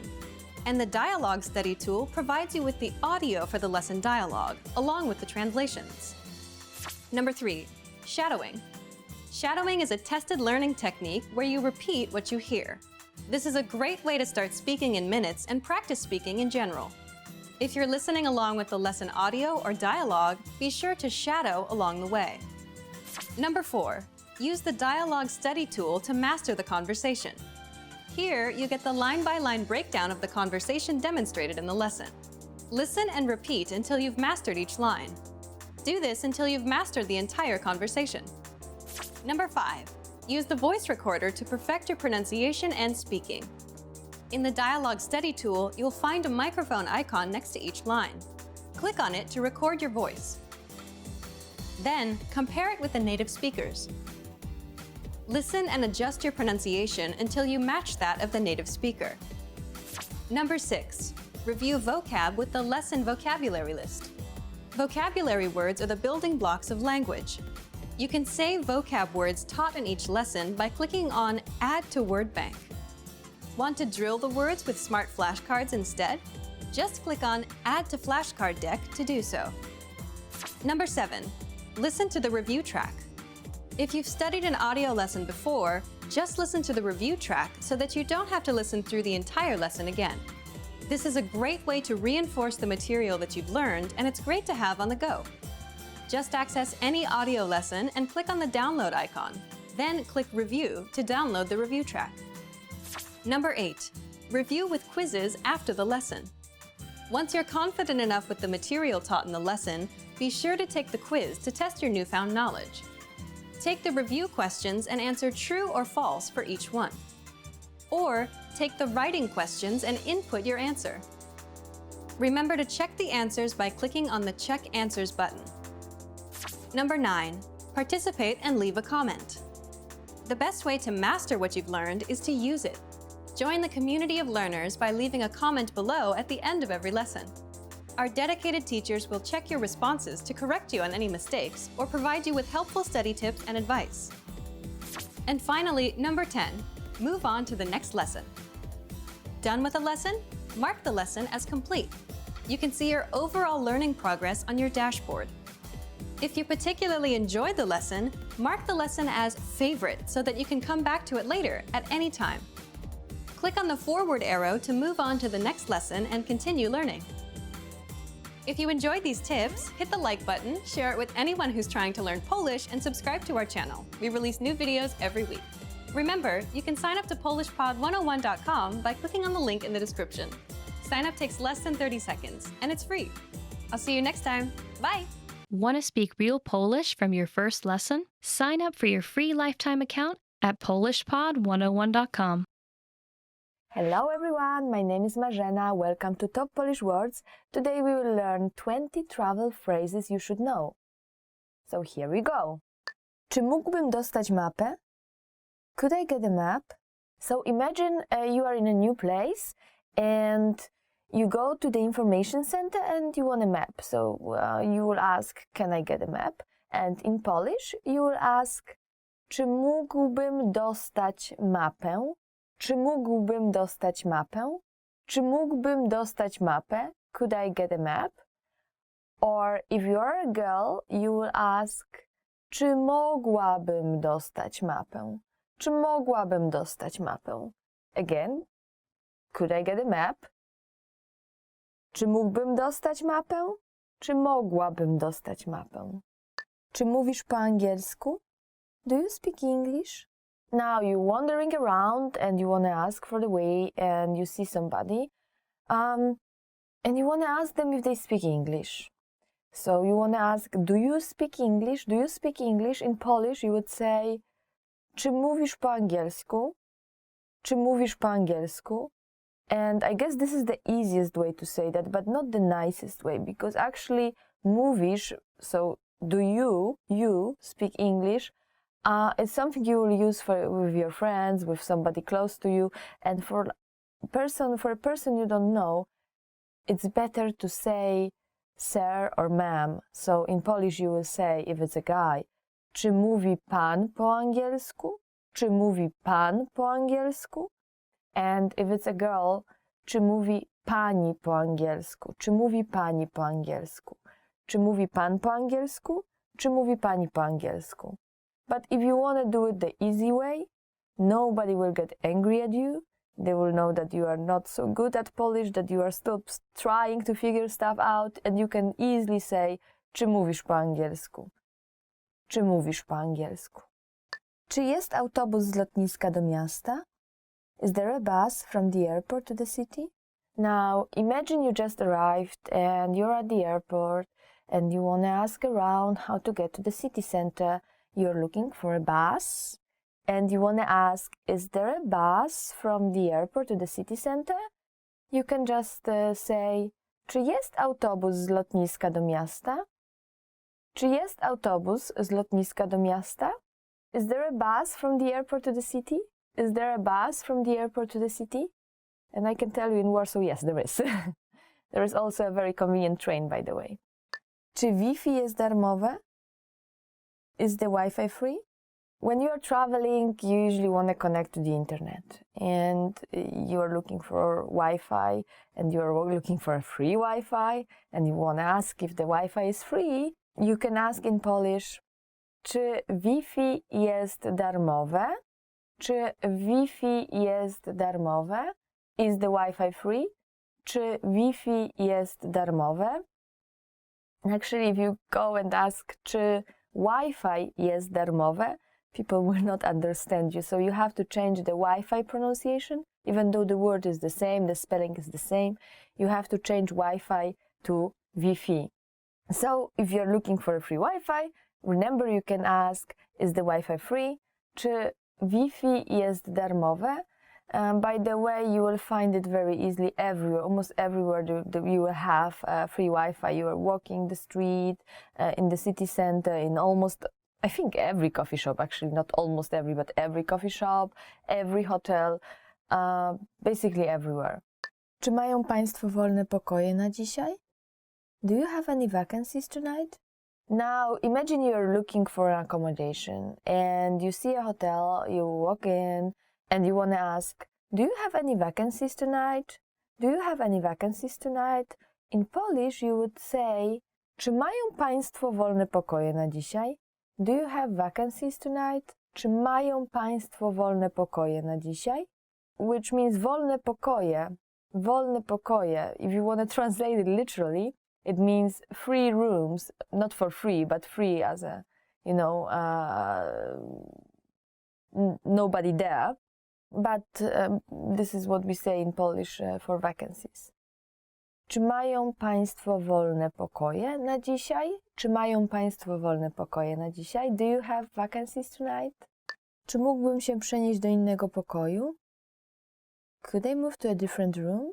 Now imagine you are already in your room and then something is broken, something is not working and you want to ask if you can move to another room. What you would say in Polish is, czy mógłbym się przenieść do innego pokoju? Czy mógłbym się przenieść do innego pokoju? Could I move to a different room? But that's if you are a guy, czy mógłbym. If you are a girl, you would say, czy mogłabym. Czy mógłbym? Czy mogłabym? Czy mógłbym się przenieść do innego pokoju? Czy mogłabym się przenieść do innego pokoju? Could I move to a different room? Mam rezerwację. I have a reservation. Now, if you're one of those lucky persons who actually booked everything and then you just arrive and you have everything organized, you arrived at the hotel and you want to say, I have a reservation. In Polish, you would say, mam rezerwację. Mam rezerwację. I have a reservation. Mam rezerwację. Or, for example, you can add for today, mam rezerwację na dzisiaj. Or if you are calling them and you want to say, oh, I have a reservation for tomorrow, but I will arrive late or something like that, you can say, mam rezerwację na jutro. Mam rezerwację na jutro. Or if you want to say, I have a reservation for September 15th, you can say, mam rezerwację na 15 września. So there is this preposition na. Mam rezerwację na, and then the date comes. It can be a date or a day, like jutro, tomorrow. Czy moglibyśmy prosić o menu? Could we have the menu, please? And imagine you enter a restaurant. Depends on the country. Sometimes you have to ask for things. Sometimes the waiter or waitress will just bring everything to you. In Poland, I think in a lot of places you will wait long time before they bring everything. So it's better to ask. And for example, if you want to have the menu and you want to say, could we have the menu, please? In Polish you will say, czy moglibyśmy prosić o menu? Czy moglibyśmy prosić o menu? There is a Polish word for menu, which you will say, well, in Polish, karta dań, karta dań, but we don't use it very often. So usually just menu is okay. Czy moglibyśmy prosić o menu? Ma Pan jakieś rekomendacje? Do you have any recommendations? Now, imagine you are staying at a hotel and you want to walk around, you want to see new places, but you don't really know where to go and you want to ask for the recommendation. What you would say to a guy is, ma Pan jakieś rekomendacje? Ma Pan jakieś rekomendacje? And to a girl, you would say, ma Pani jakieś rekomendacje? Ma Pani jakieś rekomendacje? Do you have any recommendations? It can be either about sightseeing or when you already have this menu and you are ordering something and you don't know what Polish food is like and which is good, which is bad, which is the most traditional one. You just ask the waiter or waitress. Czy ma Pan jakieś rekomendacje? Czy ma Pani jakieś rekomendacje? Do you have any recommendations? Czy mogę prosić o rachunek? Could I have the check, please? Now, when you finish and you want to get the bill and just go, and you want to ask, could I have the check, please? In Polish, you would say, czy mogę prosić o rachunek? Czy mogę prosić o rachunek? Could I have the check, please? Could I have the check, please? Czy mogę prosić o rachunek? Czy mogę prosić o rachunek? Where rachunek means bill or check. Czy mogę prosić o rachunek? Jestem uczulony na orzeszki ziemne. I'm allergic to peanuts. Now, when you have some allergies, it's very important to tell your waiter or waitress that you have them, because sometimes they can prepare a dish that can actually be very dangerous for you. So if you want to say I'm allergic to peanuts, you will say jestem uczulony na orzeszki ziemne. Jestem uczulony na orzeszki ziemne. And if you have any other allergies, you will just say jestem uczulony na and then add the allergy. So jestem uczulony na orzeszki ziemne is one of the examples. Now, if you are a girl, you will change it a little bit. You will say, instead of uczulony, you will say uczulona. So instead of saying jestem uczulony na orzeszki ziemne, you will say jestem uczulona na orzeszki ziemne. Poproszę wodę. Water, please. In many countries, in restaurant, water is for free. In Poland, actually, it's not for free, but you can order it, of course. And when you want to say water, please, in Polish you would say poproszę wodę. Water, please. Poproszę wodę. Which, remember, you will be charged for it. Ile to kosztuje? How much is this? It's never good to buy something if you don't know the price. And same goes for Poland, especially if you go and buy something in the bazaar. They can cheat you, they can charge you extra, so it's always better to ask first. And to do so, you just say, ile to kosztuje? Ile to kosztuje? How much is this? How much is this? Ile to kosztuje? Wezmę to. I would like this. Now, even if you don't know the Polish name, you can always point at something and say, I would like this. Now, how to say it in Polish? In Polish, you would say, wezmę to. I would like this. Wezmę to. Just simply point at the thing and say, wezmę to. I would like this. Wezmę to. Which literally means I will take this. Wezmę to. Czy dostanę zniżkę? Could you give me a discount?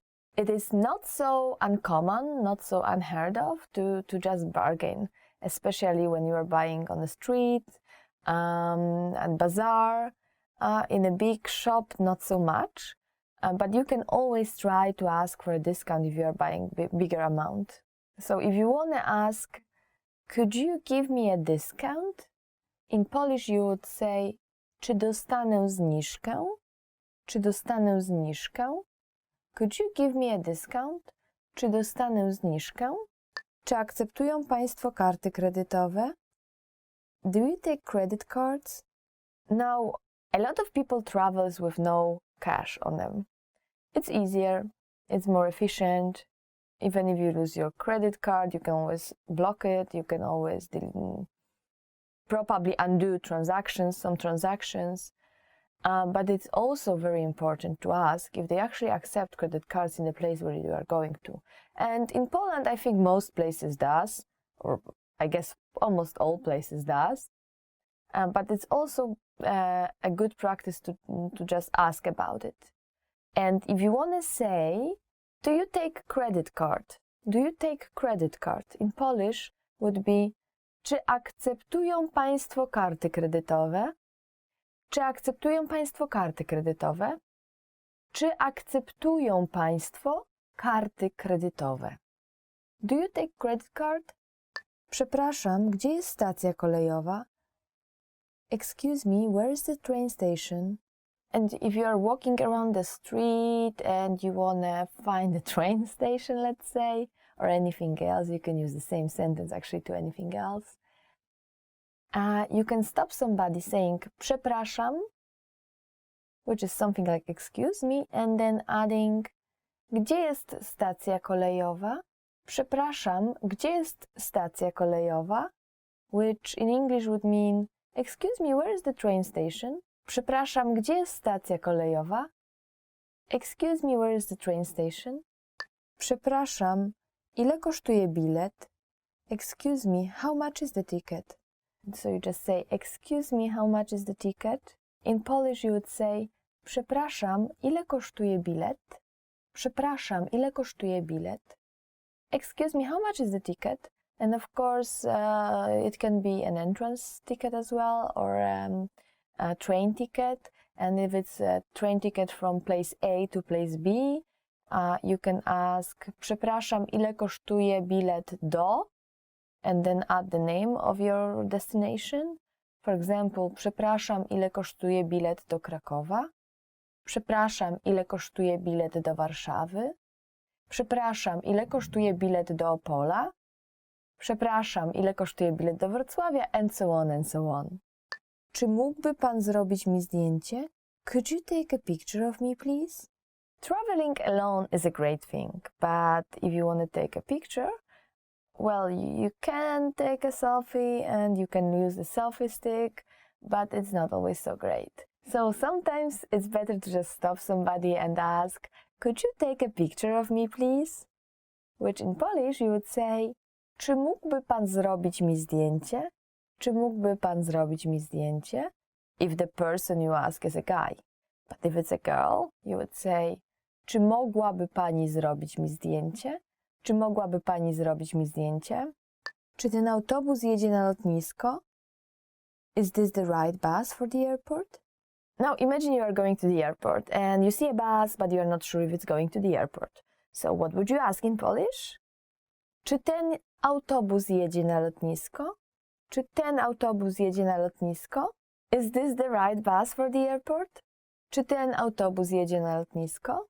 And I guess most people will be more than happy to help you. Czy ten autobus jedzie na lotnisko? Is this the right bus to the airport? That's all for today. Thank you for watching. Today we learned 20 travel phrases you should know.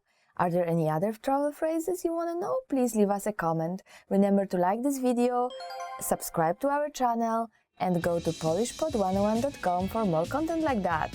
Thank you again and see ya! Today we're going to talk about 4 techniques to help you stop translating in your head and instead start thinking in your target language. This will allow you to have conversations with ease, read smoothly, and better understand native speakers. These are 4 methods to help you think in a new language. Number 1, surround yourself with your target language. This way, you'll be completely immersed in the language. Without realizing it, you'll learn pronunciation, sentence structures, grammar, and new vocabulary. Play music in the background while you're cooking, or have a radio station on while you study. Just use one of our endless podcasts available to you. These are easy to listen to in the background while doing other things. Number 2, learn through observation. This is how we all learned our native languages as kids. Words will develop their own meanings that relate better to your target language, rather than meanings that are translated directly. Number 3, speak out loud to yourself. Even if you're a little embarrassed, it forces you to listen to how you speak. It makes it much easier to spot simple grammar mistakes. Number 4, practice daily. If you practice everything for only one day, you won't retain the information you learned. The brain can realistically only focus for about 30 minutes. So studying a little every day allows you to absorb better. Follow these steps and have patience. You'll soon be able to achieve your language learning goals. Just make sure to remember these 4 methods. Sign up for your free lifetime account. No credit card required, and you'll get the best free online resources. Hello everyone, my name is Marzena. Welcome to Top Polish Words. Today we will learn 15 must-know family words. Are you ready? Rodzina, family. You may know another word which is very similar to rodzina. Rodzić, rodzić, to give birth to, rodzić. Or Another one, urodziny, birthday. So it's all related to giving birth, to birthday, all that stuff. That's because rodzina, that's the family, is actually, a group of people that are connected with birth.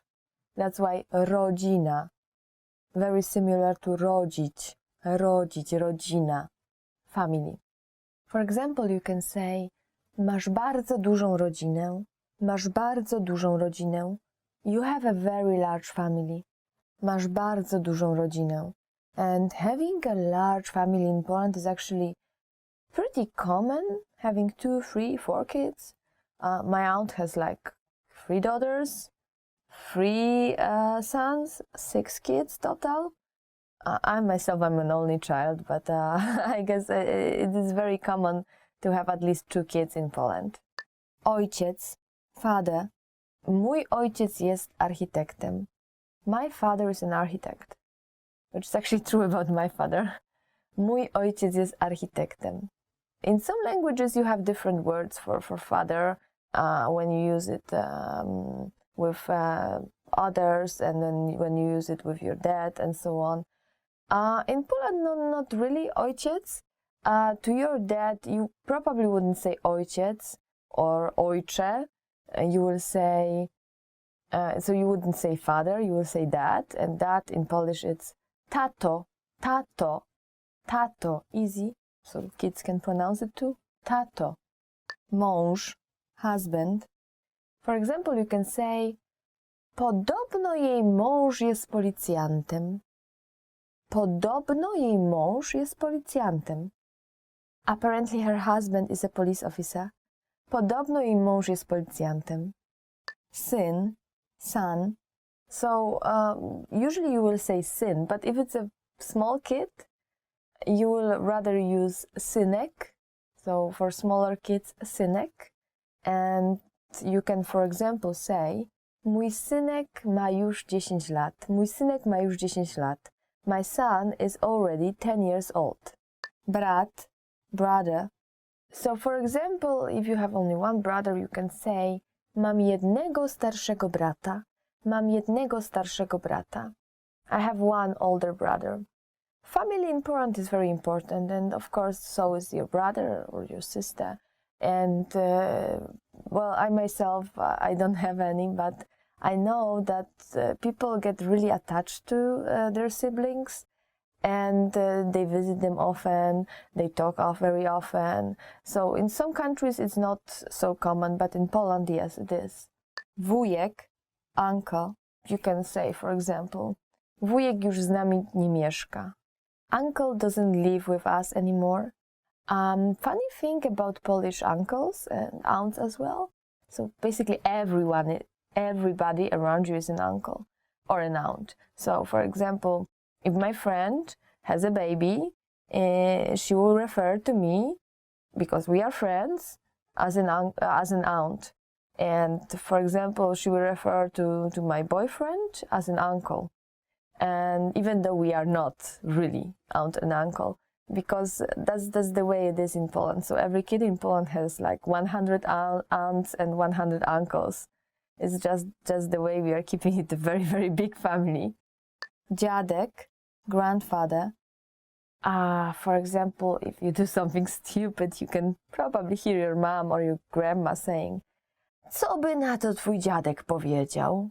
What would your grandfather say about this? Teść, father-in-law. Almost like cześć, only a little bit different. Teść.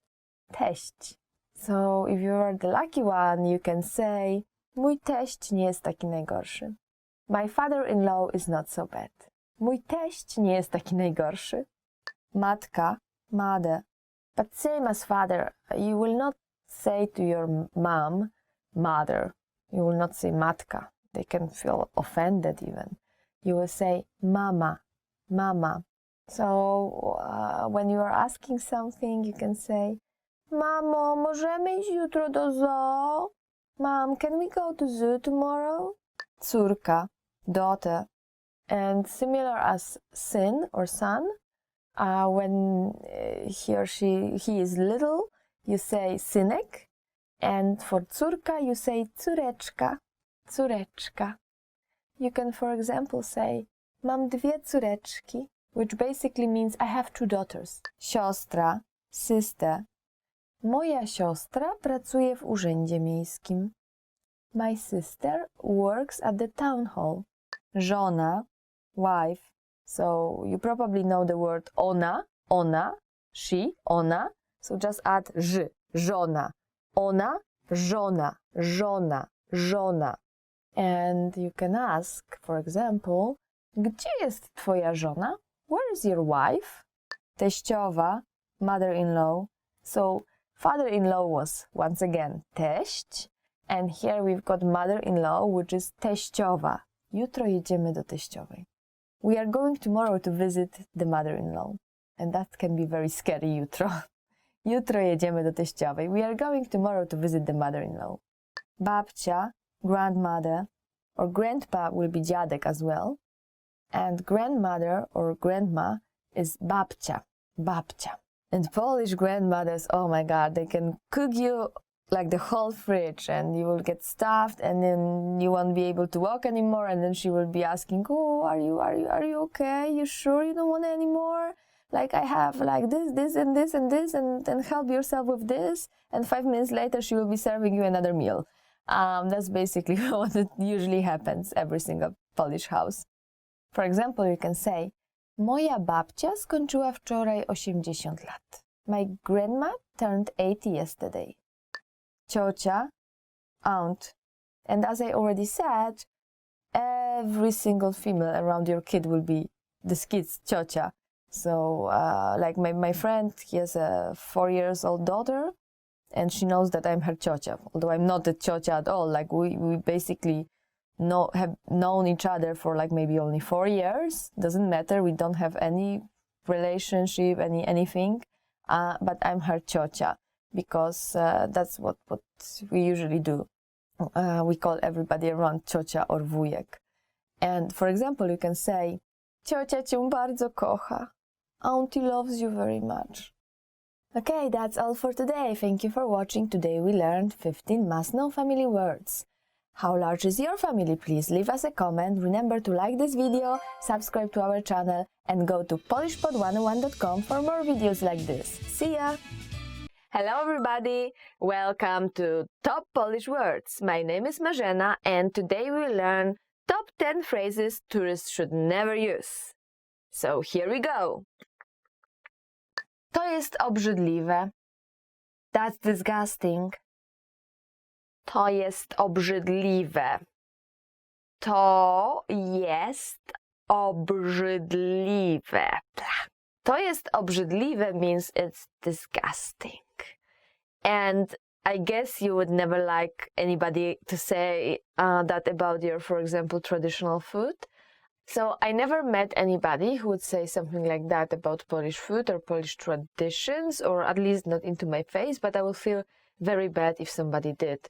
And I guess there's a lot of different countries where you can go and with a lot of food that looks disgusting, but still you shouldn't say that because those people are eating that and it's like for them it's for something traditional or something like they eat every day. And I bet you wouldn't like to hear it either. So please don't do it. Don't do it in Poland or in any other country. Mój kraj jest lepszy. My country is better. Mój kraj jest lepszy. Mój kraj jest lepszy. Which means my country is better. Obviously, a big no-no. Please avoid it. Avoid it in Poland. Avoid it in any other country. Me as a Polish person, I wouldn't like to hear that, and especially from people from neighboring countries, because we tend to, try to get better and better and better, and we tend to try to get better than other countries around us, and of course everybody else is doing the same thing, but you never ever verbalize that, don't say it. Wolałabym wrócić do domu. I would rather be back home. Wolałabym wrócić do domu. Wolałabym wrócić do domu. So if you are a girl, you will actually say that. If you are a guy, you may try saying wolałbym wrócić do domu. So wolałabym, wolałbym. But what does it mean? Well, it means that I would rather be back home. And yeah, imagine hearing that in your country. Like, you will feel just sad when people say that. This means that they really don't like it here. And that's something that's a very rude thing to say, and you may hurt a lot of people around you, so please don't do it ever. Big no. Zamknij się. Shut up. Okay, so the next one is not only for tourists, but in general we shouldn't say that phrase, and it's zamknij się. Zamknij się. Which literally it means close yourself, but basically we use it as a shut up. Zamknij się. And obviously that's not a nice thing to say, not even to your friends, and it's very rude, and even your best friends with whom you are very close, and maybe it's okay to say in English, but in Polish, no. People will just get angry at you. So please try to avoid this one, but know what it means, because you may hear it from somebody else, and that's the point where you should be angry at this person. Nie interesuje mnie twoja kultura. I'm not very interested in your culture. Another big no-no when you're in a foreign country is nie interesuje mnie twoja kultura. Nie interesuje mnie twoja kultura, which basically means I'm not interested in your culture. And that's the point when you're asking yourself, why are you even here? If you are not interested in it, and why don't you just get back home? And basically you feel offended, you feel maybe attacked because your culture or whatever you're living in, like your everyday life, your everyday culture, small things you do every day, it's obviously very important to all the people around you. And if somebody says, well, I have no interest in that, like do whatever or be whatever, that's the point where you can really hurt people. So please don't do it. Nie lubię poznawać nowych ludzi. I don't like meeting new people. Another one is not so much for a tourist as for a person just meeting new people, where, well, I guess if you are a tourist, you will meet a lot of new people, and that's the point where you shouldn't use this phrase. Nie lubię poznawać nowych ludzi. Nie lubię poznawać nowych ludzi, which basically means I don't like meeting new people. And if you are telling it to a person you've just met, well, that's a big faux pas you shouldn't make. So please try to avoid it. Zjedzmy w McDonaldzie. Let's just eat at McDonald's. Another one that is a big no-no is zjedzmy w McDonaldzie. Zjedzmy w McDonaldzie, which means let's just eat at McDonald's. And yes, of course, if you are going to another country, people would like you to try their own food, and the same is in Poland, and the same goes anywhere you go. So like, for example, one of my Polish friends, he came to Japan, and Japan, amazing food, and he was eating McDonald's every day and spending much more money than he should on it, because it's actually pretty expensive. And he never ever tried like this good Japanese food. So I guess all the people he knew from Japan, they felt a little bit offended. And it would be the same for me from Poland. So if you come to Poland and you are like, I will not try Polish food, like let's just go to McDonald's, let's just eat at McDonald's. Like, why? Why are you even here? Or why don't you want to like get to know new culture, right?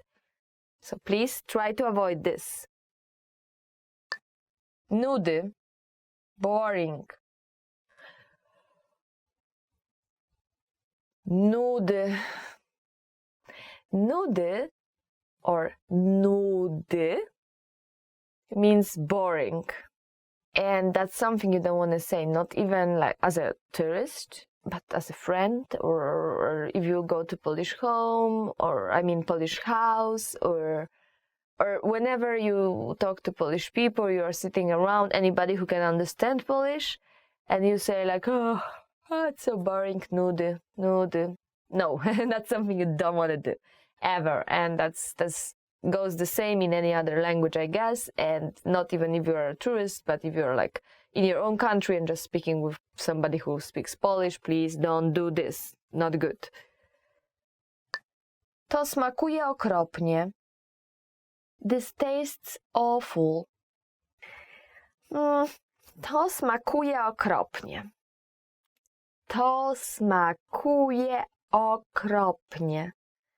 To smakuje okropnie means this tastes awful. This tastes awful. Yeah, something you wouldn't like to tell somebody, especially if this person, your Polish friend, cooked you a wonderful dinner and you got this opportunity to try all this different Polish food, and then you are like, to smakuje okropnie. No, not a good thing to do in any country, Polish or Poland included. Zostanę dzisiaj w hotelu. I'm going to spend the day in the hotel. Another one that somebody may actually feel offended is zostanę dzisiaj w hotelu. Zostanę dzisiaj w hotelu. I'm going to spend the day in the hotel. So yes, obviously, zostanę dzisiaj w hotelu is something you wouldn't like to hear if you are like, I mean, if your friend comes to your country and you want to show them like everything and you prepared everything and you've got this whole one-day schedule, sightseeing schedule, and they say, nah, today I'll just stay at the hotel, zostanę dzisiaj w hotelu, and I would just eat at McDonald's, I would just, zjem w McDonaldzie, I will eat at McDonald's. And this is, showing that you have no interest whatsoever in the country you just came to. And it's a very bad way to start a relationship with a country like that, or with a person from that country. A big no-no, please don't do it. Thank you for watching. Today we learned top 10 phrases tourists should never use. Remember to like this video, subscribe to our channel, go to polishpod101.com for more videos like that. And let us know in the comments what kind of phrases a tourist should never use in your country. So thank you for watching and see you again! I'm not very interested in your culture. So why you are here? Yeah, they are giving me money, so I'm here. I said a tourist, not tourists. Should I be killed for that and do it again? Hello, everybody. Sorry. And bye-bye. Okay. Top 10 phrases tourists should never use. And Funky. remember to like this video and go to polishpod1. Hey everyone! Welcome to your monthly review, the monthly show on language learning, where you discover new learning strategies, motivational tips, new study tools, resources, and where we show off learners like you speaking the language. That is, if you're brave enough to participate and become language learning famous. All the materials mentioned in this video are available for you right now on our website. Click the link in the description to sign up for your free lifetime account and start speaking in minutes. Okay, today's topic is why your worst days are the best days to study. So, have you ever had a day where you planned on learning language and you just couldn't go through with it? Even if learning a new language is your personal goal, something that you really want? Well, today you're going to learn 1, why these bad days happen, and 2, why you'll get your best work done on your worst days. Let's start. Why bad days happen with language learning. When I say bad days, I don't mean when you're too busy or when life gets in the way. These things are unavoidable. I mean days when you're just not in the mood. It's a perfectly good day, the sun is shining, no bad news, but you just can't get yourself to study. You're just wasting the day. So here's why they happen. First, it's the law of diminishing returns in action. What does this mean? Think of it as eating pizza every day for 5 days a week. On the first day, the first 2 slices are great, but by the third one, you're feeling queasy. It's not as good. And by the 5th day, you're sick of pizza.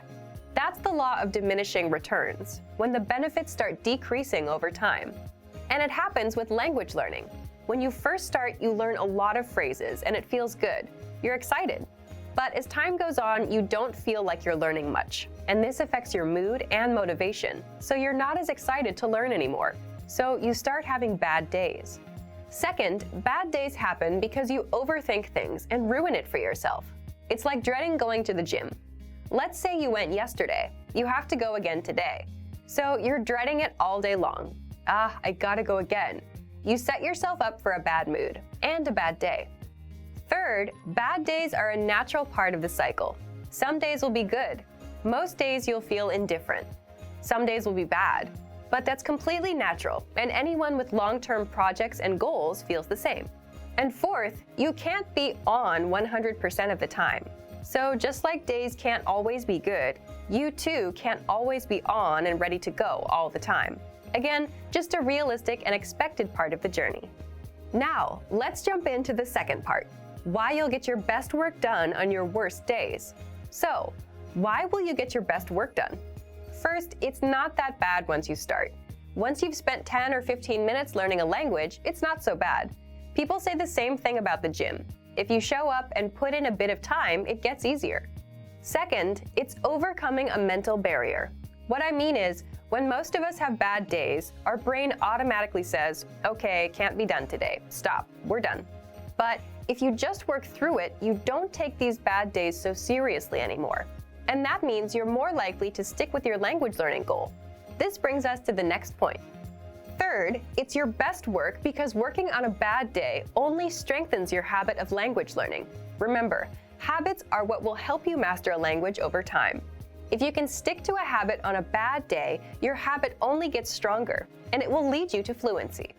And finally, fourth, it just feels good to overcome something. Imagine you have a bad day, but you still put in 10 minutes of language learning. It's a real sense of achievement. And it doesn't matter if you do a 10-minute lesson or a 5-minute lesson. The fact that you made some progress on a bad day will give you the motivation you need to keep going.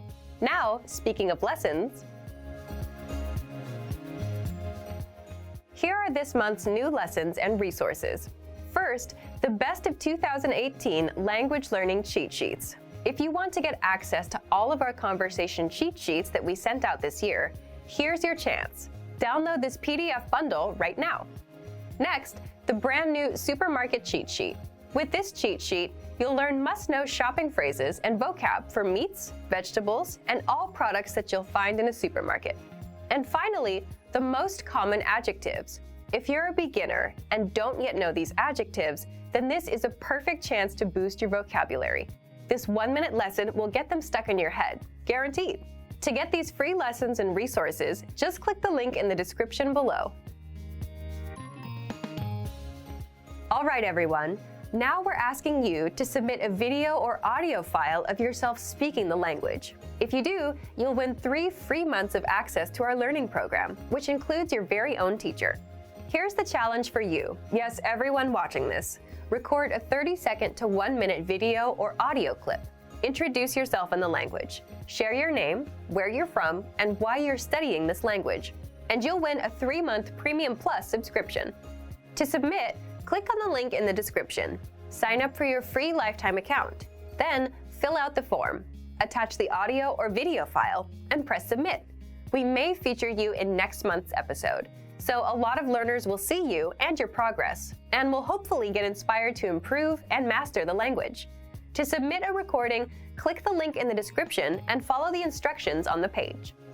So thank you for watching this episode of Monthly Review. Next time, we'll talk about how to set achievable language learning goals and resolutions. In the meantime, submit your recording if you're brave. Like and share this video, and leave a comment to tell us what language learning tactics you'd like us to talk about. See you next time. Bye! Want to speed up your language learning? Get access to all of our best PDF cheat sheets for free. Just click the link in the description and sign up for your free lifetime account right now.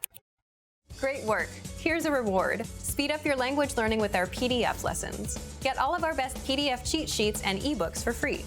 Just click the link in the description. Top 10 most common tourist vocabulary. So are you ready? So our first word is bilet. It means ticket. So once again, bilet means a ticket. And for example, you can say poproszę bilet normalny. Poproszę bilet normalny. Normal ticket, please. So actually, normal ticket here is a literal translation. We say in Poland, bilet normalny for an adult ticket. So as opposed to the one for children, which we will say ulgowy. Ulgowy. Ulgowy means that there is some kind of ulga. So it means that there is some percent off the price. So you pay less. And bilet normalny is we just say normal ticket, but it means adult ticket, like the very basic ticket, as opposed to the one for kids. Or to the one for elders, which they usually have a cheaper ticket as well. And depending on the city you go in Poland, sometimes you will buy just one ticket for the bus and you can go as many stops as you want. Like this is how it works in Warsaw. But also in Warsaw you can buy time-limited ticket, like for example a ticket for 75 minutes. And this means that you can go whenever you want, wherever you want, for 75 minutes from the time you validate this ticket. But you can change the bus. So for example, you have to take the tram and then you bus and then you have to switch to metro or something. So you are basically taking 3 different cars, 3 different transportation ways. Then it's better for you maybe to get a 75 minutes ticket. So you can switch between those and don't pay additional price and you don't have to buy another ticket, which is a very convenient way. And what happens if you are stuck with this 75 minutes ticket in a traffic jam? Well, usually most of the vehicles like buses or trams, they will have a ticket machine inside of it. So you can buy another ticket if you are running late and then there is a big traffic jam and you didn't really count it in and now it's your 75 minutes is already over, then you can buy a new one at the bus. If there is no ticket machine, the best thing you can do is just get off at the next bus stop. So that's how it works in Warsaw, and other cities around the Poland is sometimes different. Sometimes you have one-time ticket, sometimes you have a time limit ticket, sometimes you have a different type of ticket, so be sure to ask about it when you get to the city. Our next word is turysta, a tourist. Turysta means a tourist, so that probably will be you when you are going around and sightseeing in Poland. And for example, you can say dużo tutaj turystów. There is a lot of tourists here. Dużo tutaj turystów. So actually there is more and more tourists coming to Poland, to Warsaw, to Kraków, of course. But lately even cities like Wrocław, Opole, Poznań even, or Gdańsk are pretty much touristic. There is a lot of tourists coming, and they are very busy, especially during summer. Especially Gdańsk, which is very close to the Baltic Sea. It's a super busy city during the summer. Plan podróży, itinerary. For example, you can say, to jest nasz plan podróży. To jest nasz plan podróży. This is our itinerary.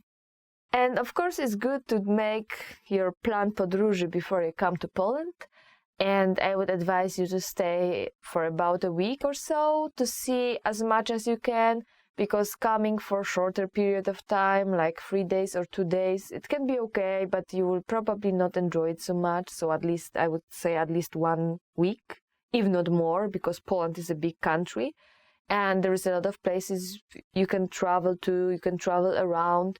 I guess right now all the big major cities are pretty well connected with the train usually, or sometimes buses, and buses can be very cheap. So please check it out when you plan to go to Poland, if you can go by train, or maybe you should take a bus. Sometimes it's just a small difference, and all the buses usually have Wi-Fi, so you can still like watch something or just sit down and play or whatever, and enjoy your bus ride as well.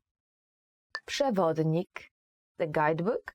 The same word can be used to refer to a guide or a male guide. Przewodnik. And you can ask somebody, masz przewodnik? Masz przewodnik? Do you have a guidebook? Of course, it's important to buy one before coming to Poland, so you can know all the attractions that are waiting ahead for you. So to make like your plan podróży, your itinerary, it's very important to have one. But also, you know, when you are walking around, sometimes it's just very convenient to have something like that, to have your przewodnik, to check out for like new restaurants or something that's around you. Of course, you can use internet, and there is Wi-Fi pretty much everywhere around in bigger cities, and that's sometimes more convenient, but sometimes just, you know, easy to have your book, your guidebook. Our next word is autobus wycieczkowy, which means a tour bus. And lately it's been more and more popular to go around big cities like Warsaw or Krakow with a tour bus. So it's easy because you can just buy one ticket and you can go around. And in Warsaw there is also one city bus that is dedicated for tourists. So of course everybody can take it, but the funny part is that it goes around Warsaw and it gets you to all those big tourist locations. So it goes from one tourist location to another, and of course it's a normal city bus. And as I said, anybody can take it. But the funny part is that, you know, it goes around all the main sites, so that's very, very convenient. And if you are taking a tour and you've got this tour bus, you can say, gdzie jest nasz autobus wycieczkowy? Gdzie jest nasz autobus wycieczkowy? Where is our tour bus? Gdzie jest nasz autobus wycieczkowy? Świątynia means a temple, and you will not find a lot of temples in Poland, like very close to zero, but sometimes we call a church a temple as well. So sometimes we actually refer to a church as świątynia or świątynia Boga, like the God's temple or something like that. And for example, you can say, zróbmy sobie zdjęcie przed świątynią. Zróbmy sobie zdjęcie przed świątynią. Let's take a picture in front of a temple. Another one, meczet, mosque. There are some places where we still have some. In my hometown, we used to have one. We don't have it anymore, but everybody knows where it used to be, so everybody refers to that place, well, you know, this place where a meczet was, where a mosque was. And in a sentence, you can use this word like this. Ten meczet jest bardzo stary. Ten meczet jest bardzo stary. This mosque is very old. The next word is super important in Poland, and it's kościół, church. Basically, if you are going around Poland, very, very possible that you will be going or sightseeing around all those churches. So all around kościół, kościół, kościół. And for example, you can say, ten kościół został zbudowany w średniowieczu. Ten kościół został zbudowany w średniowieczu. This church was built in the Middle Ages. Ten kościół został zbudowany w średniowieczu. Yes, we do have a lot of kościół or a lot of churches in Poland. For example, in my hometown, Opole, we do have around 4 I guess 1, 2, 3, maybe 3, around 3 in just the city, the main part, the main city square in the city center. So it's like maybe 2 minutes from one church to another, and they're all different. So it's very nice for sightseeing or going around. But it's like literally maybe 2-3 minutes between one and the other. And when they have, like, you know, on Sunday, you can hear the bells ringing in one church and another one, and 5 minutes later another one. So it's very funny. And yeah, we have a lot of churches in Poland, basically. Some of them very beautiful. So please check it out. Our next word is wodospad. Wodospad means waterfall, and it's basically the word itself is built like in English. So water is falling, and in Poland is wodospad. Spad, like go down, from spadać, and wodo from woda, from water, so the water is falling, wodospad. And for example, you can say, podobno tam jest duży wodospad. Podobno tam jest duży wodospad. There is supposed to be a big waterfall out there. Podobno tam jest duży wodospad. Well, we don't really have a lot of waterfalls in Poland. I guess if you go to the mountains, you will see like a small river and something like a waterfall, which can look beautiful. But I guess we have more lakes maybe, which are even more beautiful. So please be sure to check out Polish nature, because it's amazing. Our next word is a lot of fun, and it's wycieczka. Wycieczka means a tour, and if you find a nice wycieczka in an offer, maybe you can say, pojedziemy na tę wycieczkę. Pojedziemy na tę wycieczkę. Are we going for this tour? And of course you can like go by yourself and go around and do sightseeing by yourself, but it's also very nice to get a tour, a guided tour, especially if you go around Krakow, like you go to Auschwitz or you go to Wieliczka. And I think it's very important to get guided tour there, because first of all, it's very difficult to get there, and second of all, it's nice to go there with somebody who can tell you a little bit more about the place than just see the place.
So the first word is, and I promise you this is the most difficult word you will ever learn in Polish, as for the pronunciation, is chrząszcz.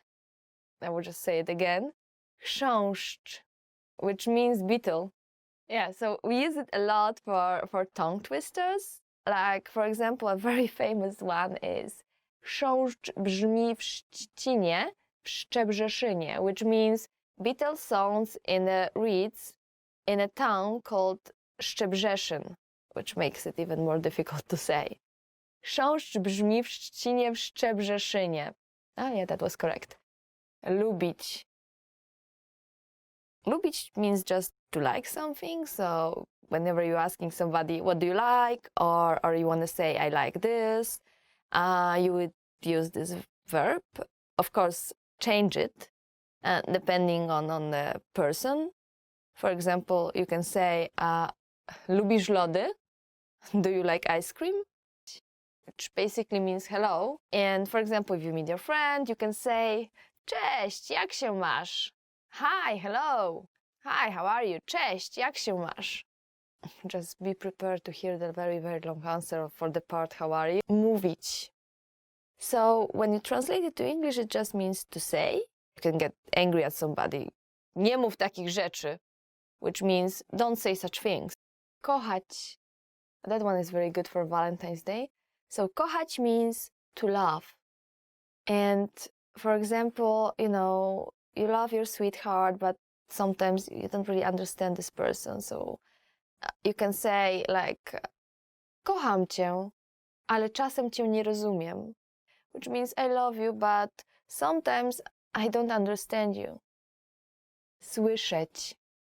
Słyszeć means to hear in English. And for example, you can say, słyszałam, że tu mają dobre pierogi. I've heard they have good dumplings here. So if you're a girl, you would say słyszałam, I've heard. If you're a guy, you would say słyszałem. So słyszałam, słyszałem. It will change a little bit depending on the gender.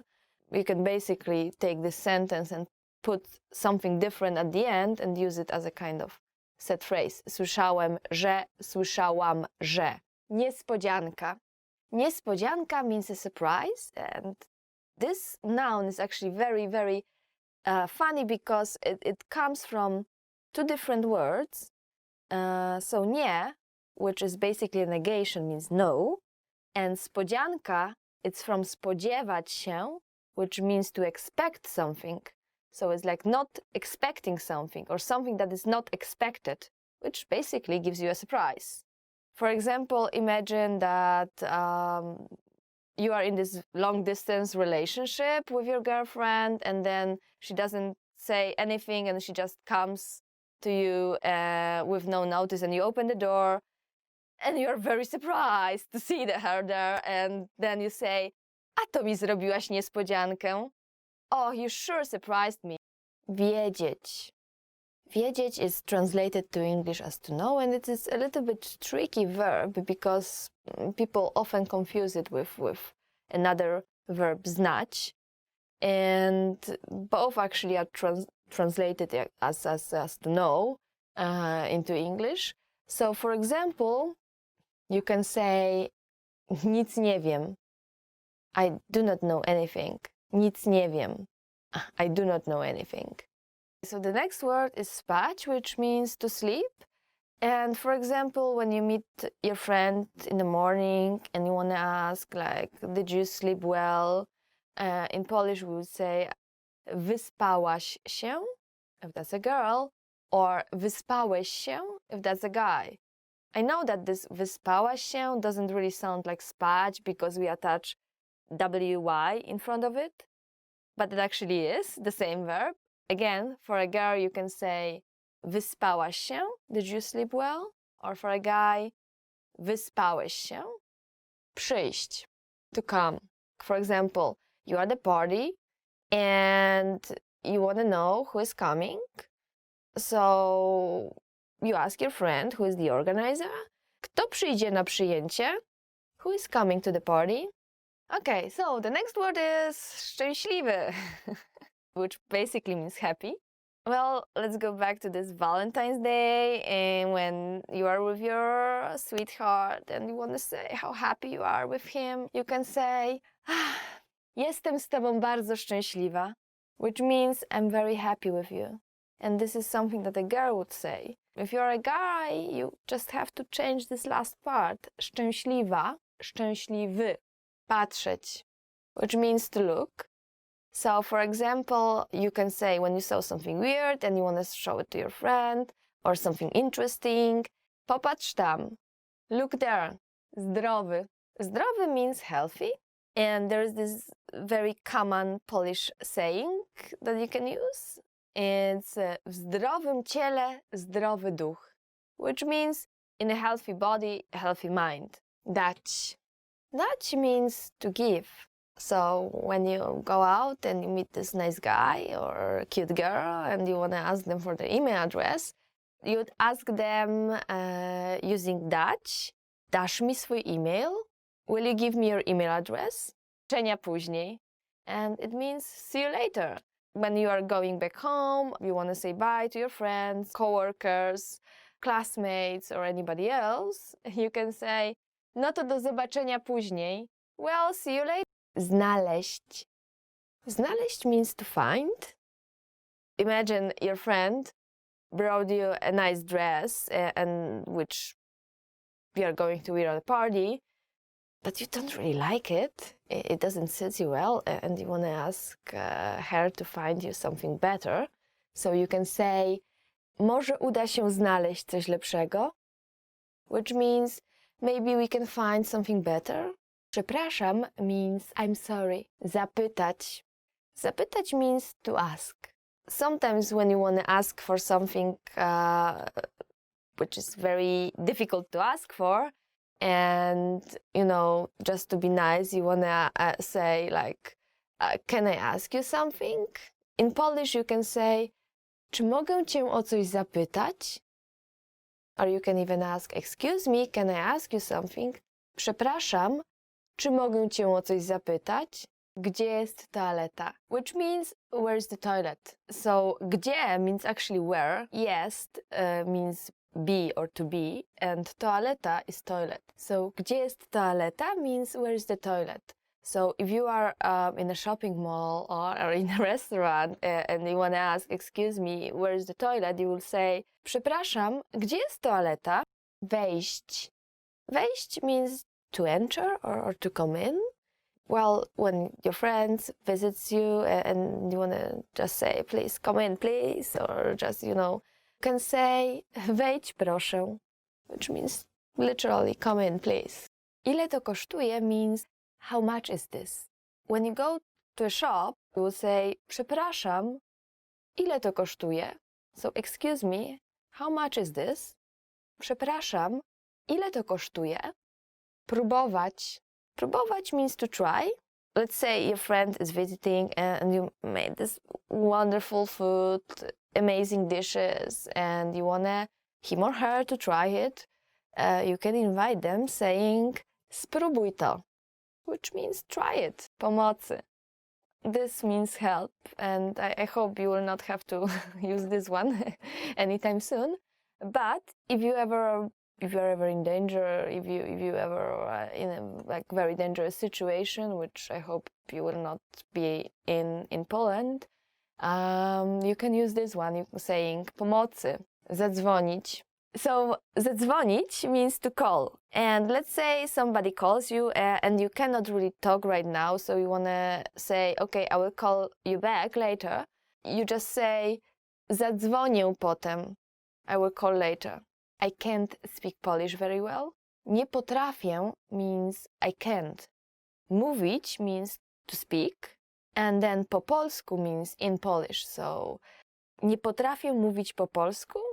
It literally means I can't speak Polish very well. Or I can't speak in Polish very well if you wanted a very literal translation. When you start learning the language and you are still not so good and you meet like people and you want to tell them that your Polish it's not so good or it's not super good yet, you can use this phrase.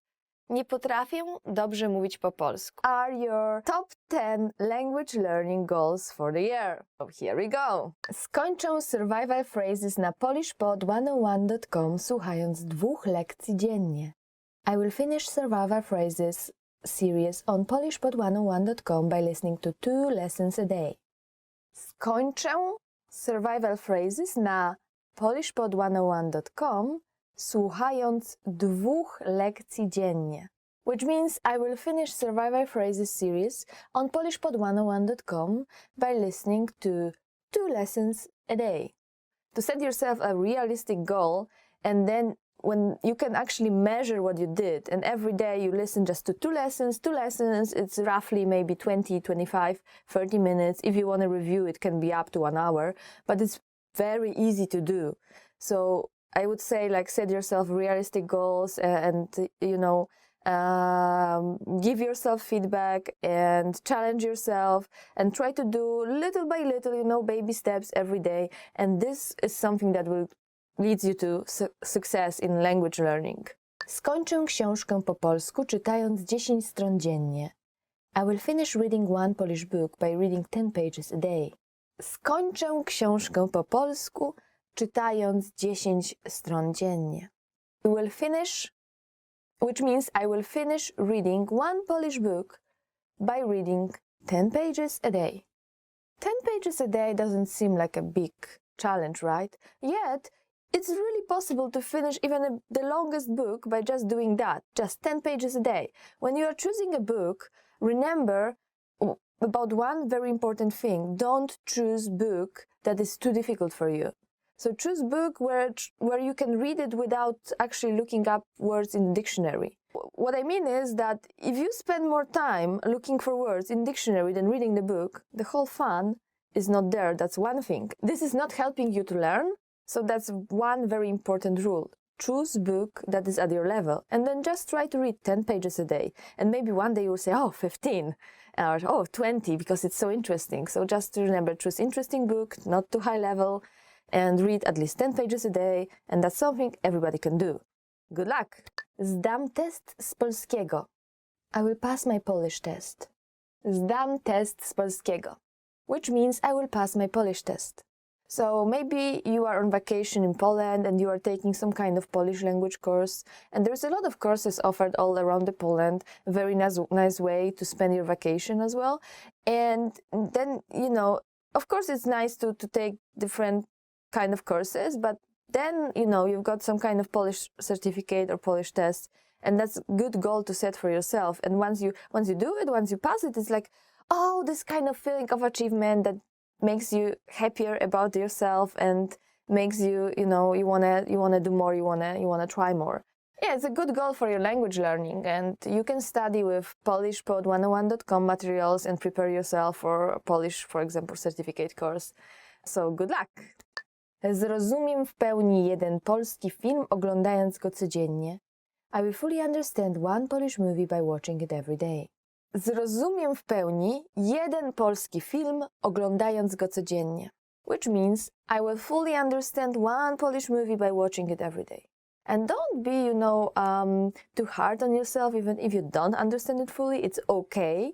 Once you get the general plot, that's perfect. That's a very good practice. You don't have to understand every single grammar point in every single sentence. That's not the point. Watch, enjoy, and good movies for that. I would recommend you Killer, which basically the Polish title is Killer, which is a very funny comedy and very relaxing, and I guess the language is not so difficult, so that's one of the movies I would recommend you. Totally, like, watch Killer. Przedstawię się po polsku moim polskim przyjaciołom w ciągu 3 minut. I will give a 3-minute introductory speech in Polish to my Polish friends. Przedstawię się po polsku moim polskim przyjaciołom w ciągu 3 minut. This basically means I will give a 3-minute introductory speech in Polish to my Polish friends. What's so good about this goal is that you actually tell yourself, oh, 2 sentences is not enough. You have to go further. You have to say something more like my name is. It's not enough anymore. So 3 minutes, it's setting a realistic goal. You can measure it with actually a clock. And this is something you can achieve within the first few months of the year. And then from that you can go up. Good luck with that one. Nauczę się na pamięć 5 polskich piosenek. I will memorize 5 Polish songs. Another good way of studying Polish and another good goal for you is nauczę się na pamięć 5 polskich piosenek. I will memorize 5 Polish songs. What's so good about it is that songs are relatively easy to memorize, and then you learn new words out of it. And it's actually enjoyable when you listen to songs. You can try to sing it, you can try to repeat it, and then you kind of memorize it. And that's something that will stay with you for a long time, because every time you hear this memory, you will be like, remembering all these words, and it will be coming to your head. And it's like, whoa, I know Polish almost. A good band I would recommend you would be elektryczne gitary, which can be translated as electric guitars. Elektryczne gitary, please check it out. Zapamiętam 350 słów za pomocą fiszek z polishpod101.com.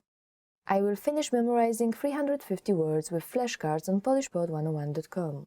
Another good goal for the whole year is zapamiętam 350 słów za pomocą fiszek z polishpod101.com, which basically means I will finish memorizing 350 words with flashcards from polishpod101.com. I'm not a big fan of flashcards, but they can really help you, get the sense of achievement. So when you are trying to play with them, remember to make simple sentences as well. And remember, this is not the only way of studying a language, but that's a very good helper, something that will help you get, more confident in your skills. And I guess will help you memorize new words as well. So just try it. Maybe that's the way for you. Napiszę 10 kartek pocztowych po polsku do moich polskich znajomych. I will write 10 postcards in Polish to my Polish friends. Napiszę 10 kartek pocztowych po polsku do moich polskich znajomych. I will write 10 postcards in Polish to my Polish friends. What's good about postcards is that they don't have to be long, so you don't really have to be very good. And there is some set phrases that you can look up on the internet. You can check polishpod101.com for that. And some things you can use very simple sentences and then just practice. And you're practicing writing as well. Writing can be very tricky, especially in Polish when you have two different ż. One is RZ, the other one is the ż with the dot on the top, and there's which one to use. Actually, I have problems with that too, don't worry. So this is a very good way to practice the language, the actual language. Nauczę się, jak mówić o przeszłych, teraźniejszych i przyszłych wydarzeniach. I will learn how to talk about past, present and future events. Another good thing to tell your story is to nauczę się, jak mówić o przeszłych, teraźniejszych i przyszłych wydarzeniach. Which basically means I will learn how to talk about past, present and future events. Zapamiętam 150 słów poprzez uczenie się 5 słów dziennie. I will master 150 words by memorizing 5 words a day. Okay, another one could be zapamiętam 150 słów przez uczenie się 5 słów dziennie. Which means I will master 150 words by memorizing 5 words a day. 5 words a day doesn't sound really difficult, right? Yet, by doing that for another 30 days, and that's only 1 month, you can actually get up to 150, and 150 is an achievement. Top 10 marriage proposal lines. So here we go. Wyjdziesz za mnie? Will you marry me? And I guess, it's the simplest one, the shortest one, and the most effective one as well. You may already know the word wyjść, which means to go out. So it's kind of like using the word to go out, but then putting this weird preposition, which usually doesn't come with the word to go out, which is za, and then myself, mnie, wyjdziesz za mnie, which basically means will you marry me? But if you ever forget how to say it, just think, go out, go out, go out. Okay, wyjść, wyjdziesz, okay, wyjdziesz za mnie. And the funny part is that, the very, very useful part is that you can use the same phrase for both guys and girls, and both guys and girls can use it. So it's very, very convenient. Czy zrobisz mi ten zaszczyt i zostaniesz moją żoną? Will you do me the honor of becoming my wife? And obviously, because it's my wife, you can say it only to a girl. And yeah, czy zrobisz mi ten zaszczyt sounds very traditional, will you do me an honor, or will you do me the honor? It's like in English, it sounds very pathetic, very traditional, very, very old-fashioned, I guess. So yeah, for me, I don't think I would like my boyfriend to say that. It'd be a little bit weird, but I guess it really depends on the person, and you probably know your lady best, so you can decide for the longer one, for this one, even though she will like it. Czy sprawisz, że zostanę najszczęśliwszym mężczyzną na ziemi? Will you make me the happiest man alive? Yeah, I don't know, like maybe I'm not so old-fashioned.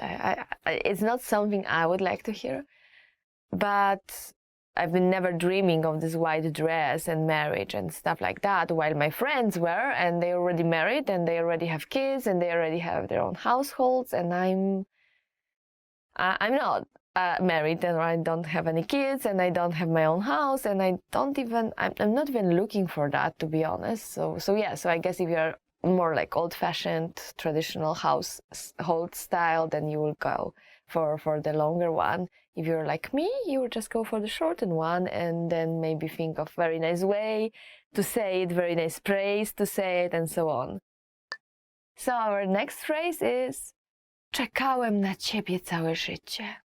I've been waiting for you my whole life. Czekałem na ciebie całe życie. And since czekałem is in masculine form, then yeah, a guy can use it to a girl or a guy, if you prefer. That's masculine form. If you are a girl and you really want to use this one, you will say czekałam. Czekałam na ciebie całe życie. I've been waiting for you my whole life. Czekałem, czekałam. Yeah, so small, tiny little difference. And yet again, not something I would like to hear, maybe. I don't know, maybe I'm not romantic enough for this stuff. Or maybe I would like to actually hear that. Not sure. Undecided. Okay, let's go to the next one. Chcę być z tobą na zawsze. I want to be with you forever. Gosh, yeah. That's another one that for me it sounds a little bit cheesy, but then again, when I see like when I hear like I want to be with you forever, this sounds pretty cool actually. But then the Polish translation, which is okay, which is something people will use, chcę być z tobą na zawsze, chcę być z tobą na zawsze, I don't know, it doesn't sound so cool as in English. I have no idea why.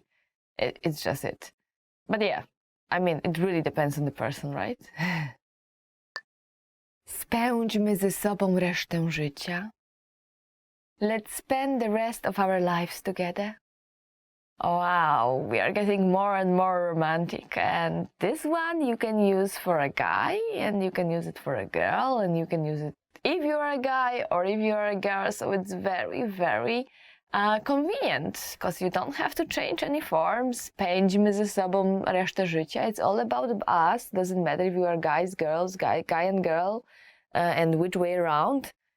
You can use it for any kind of relationship. And that's very convenient. It's very romantic. I wonder if I will ever hear that and how I will react to it. No idea. Mając ciebie przy boku, czuję się spełniony. Having you by my side is what completes me. And that is something that a guy can say, because spełniony is an adjective in a masculine form. You can change it very easily and say, mając ciebie przy boku, czuję się spełniona. Whoa, and that's another one. Oh, I don't know if I will ever hear this. It's very romantic. Well, my boyfriend is not that romantic.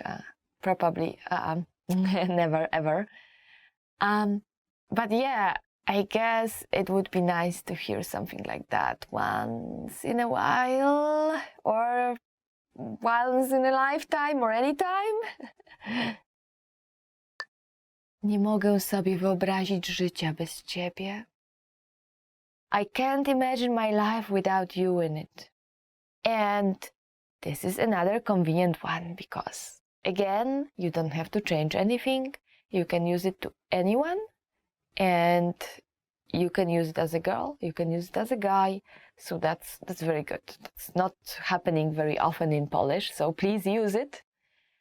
And oh my gosh, like, I guess, you will say it to somebody you really love, and maybe not somebody whom you just started dating because this person would just get a little bit scared, I guess. Or maybe I'm not so romantic, I don't know. Chciałbym dać ci wszystko, ale mam nadzieję, że ten pierścionek wystarczy. I wish I could give you everything, but I hope that this ring is enough.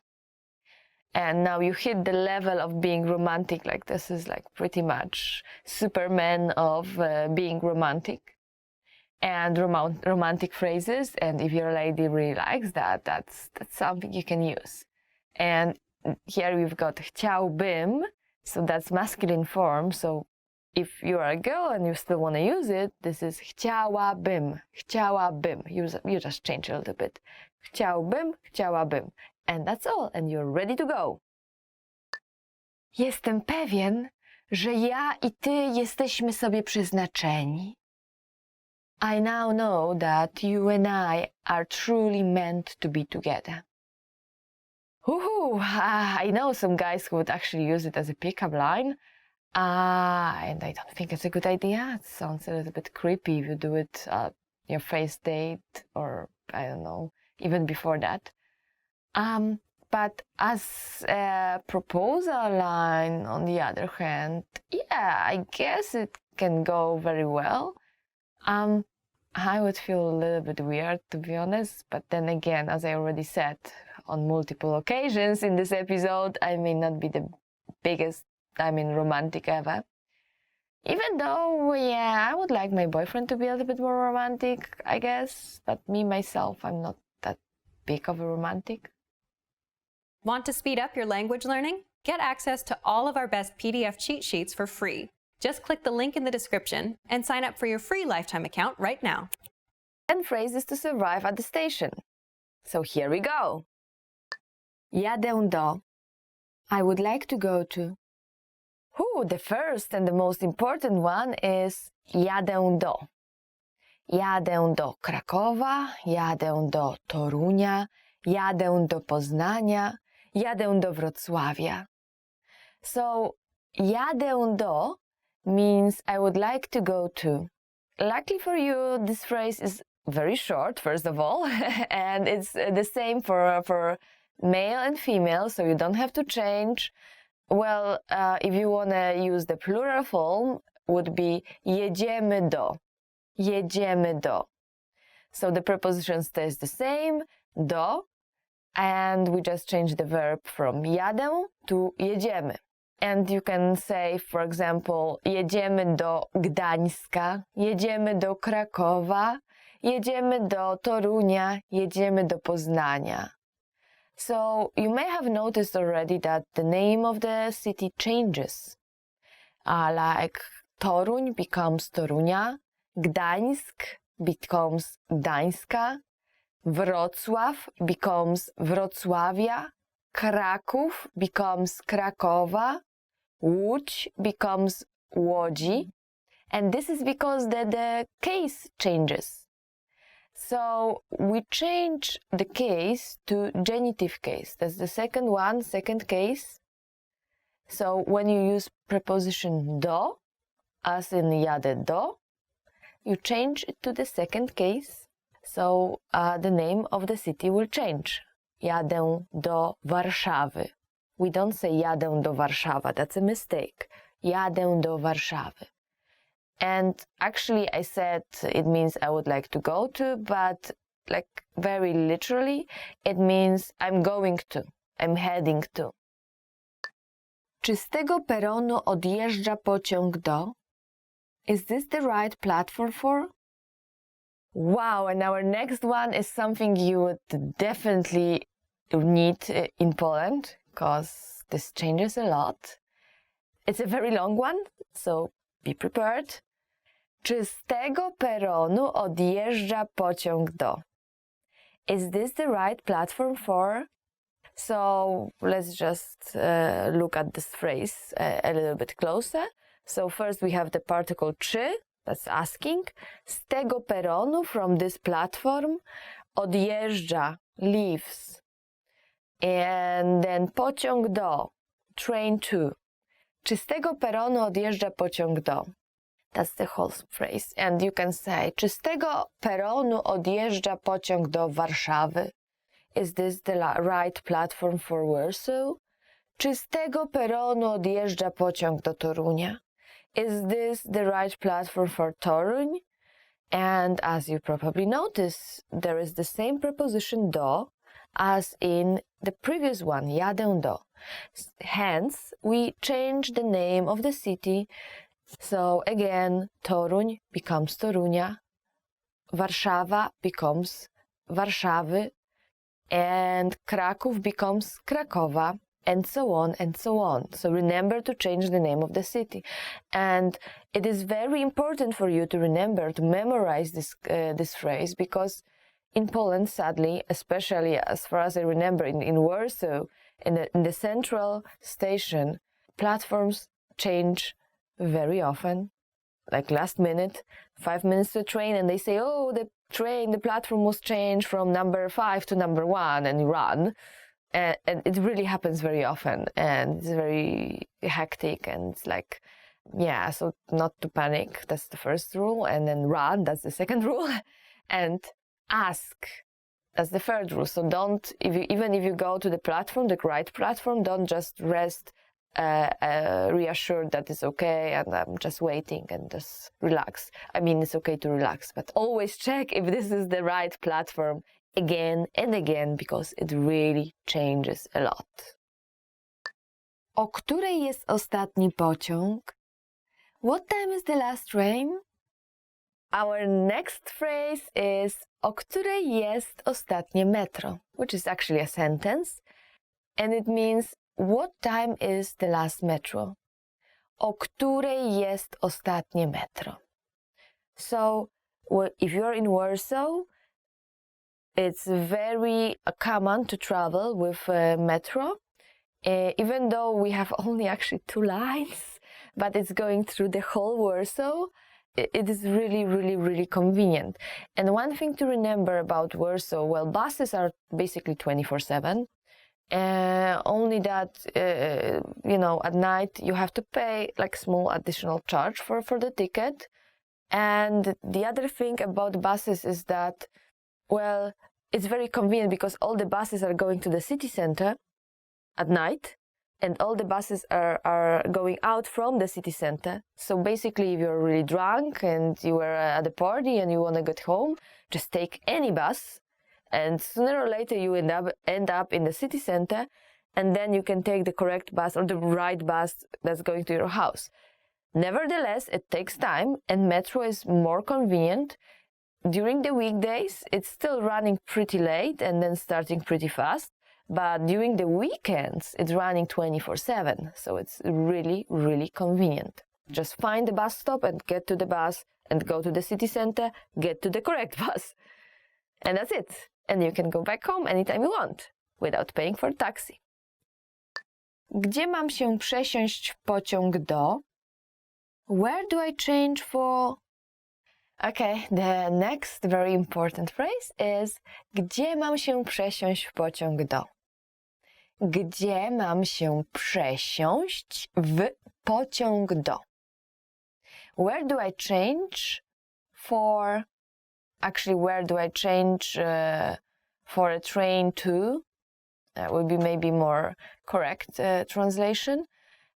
For example, you can say gdzie mam się przesiąść w pociąg do Wrocławia? Where do I change for the train to Wrocław? Gdzie mam się przesiąść w pociąg do Krakowa? Where do I change to a train to Kraków, or for a train to Kraków? And as you may already remember, and if not, then please try to memorize that. After the preposition do, we use the second case, the genitive case. So we change the name of the city again: Kraków, Krakowa, Warszawa, Warszawy, Wrocław, Wrocławia, and so on and so on. Opole, my hometown, to Opola. Gdzie jest stacja kolejowa? Where is the train station? Even if you know all those phrases, you will never ever get to the right place if you don't know this one. Gdzie jest stacja kolejowa? Gdzie jest stacja kolejowa? Where is the train station? So you may already know that gdzie means where, and stacja kolejowa is just train station.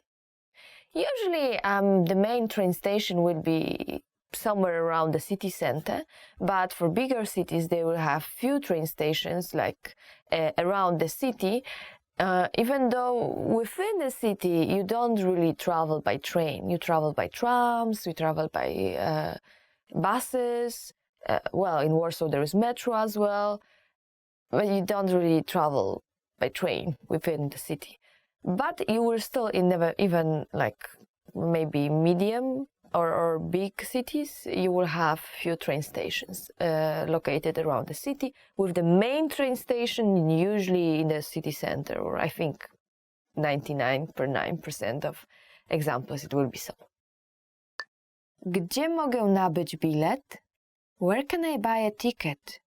Our next phrase, or actually a sentence, is Gdzie mogę nabyć bilet? Gdzie mogę nabyć bilet? Where can I buy a ticket? And, well, you probably remember gdzie is where, and bilet is a ticket. The word nabyć is actually maybe a little bit difficult. Nabyć means just to buy. And of course you can use gdzie mogę kupić bilet. You probably know already kupić. Kupić means to buy, but nabyć is a more fancy way of saying to buy something. And we use it very often as well. So, gdzie mogę kupić bilet? It's perfectly fine. Gdzie mogę nabyć bilet? Is level up if you want to learn another word for kupić. Nabyć. Ile kosztuje bilet do? How much is it to... Okay, and the next very important one is ile kosztuje bilet do? How much is a ticket to? Ile kosztuje bilet do? How much is it to? Or actually literally, how much is a ticket to? And as I already said, within the city, I don't think there will be big difference. I mean, like the ticket will be within the city, so that's okay.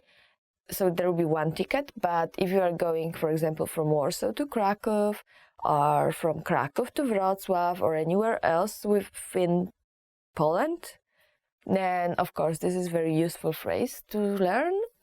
And the same preposition do, so remember we use second case, genitive case, for cities. So we can say, for example, ile kosztuje bilet do Krakowa? So Kraków changes to Krakowa. Ile kosztuje bilet do Krakowa? How much is the ticket to Krakow? Ile kosztuje bilet do Warszawy? How much is the ticket to Warsaw? Ile kosztuje bilet do Gdańska? How much is the ticket to Gdańsk? And so on, and so on, and so on. Gdzie jest przystanek autobusowy? Where's the bus stop? Yeah, and to take the bus, you really need to know how to ask where the bus stop is. And in Polish we say, gdzie jest przystanek autobusowy? Gdzie jest przystanek autobusowy? Where's the bus stop? So przystanek is a stop and autobusowy means bus, so bus stop. And for big cities like Warsaw, there is plenty of bus stops everywhere around. So basically you just walk around and you will find one sooner or later.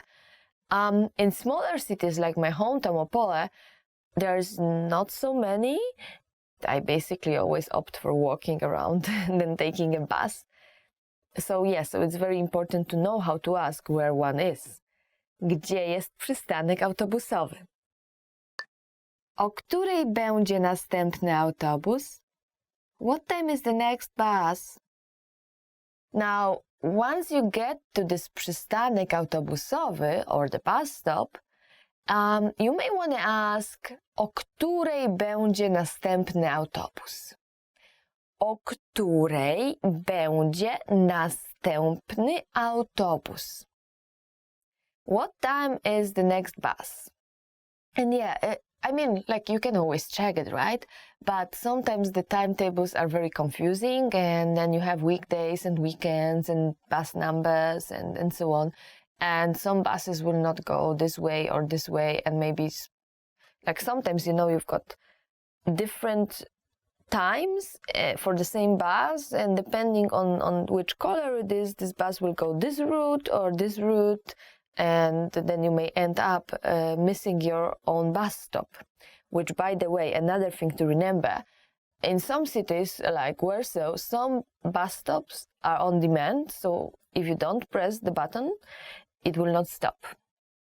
And the thing is that if you look at all the bus stops in line, the one on demand, they are being marked. I don't remember exactly how, but as far as I remember, there is, like, for normal one is like a circle filled black, and then for the one on demand, there's like circle just white inside. So, but when you look at it, it's kind of obvious that there's something wrong with those bus stops. So remember to press the button.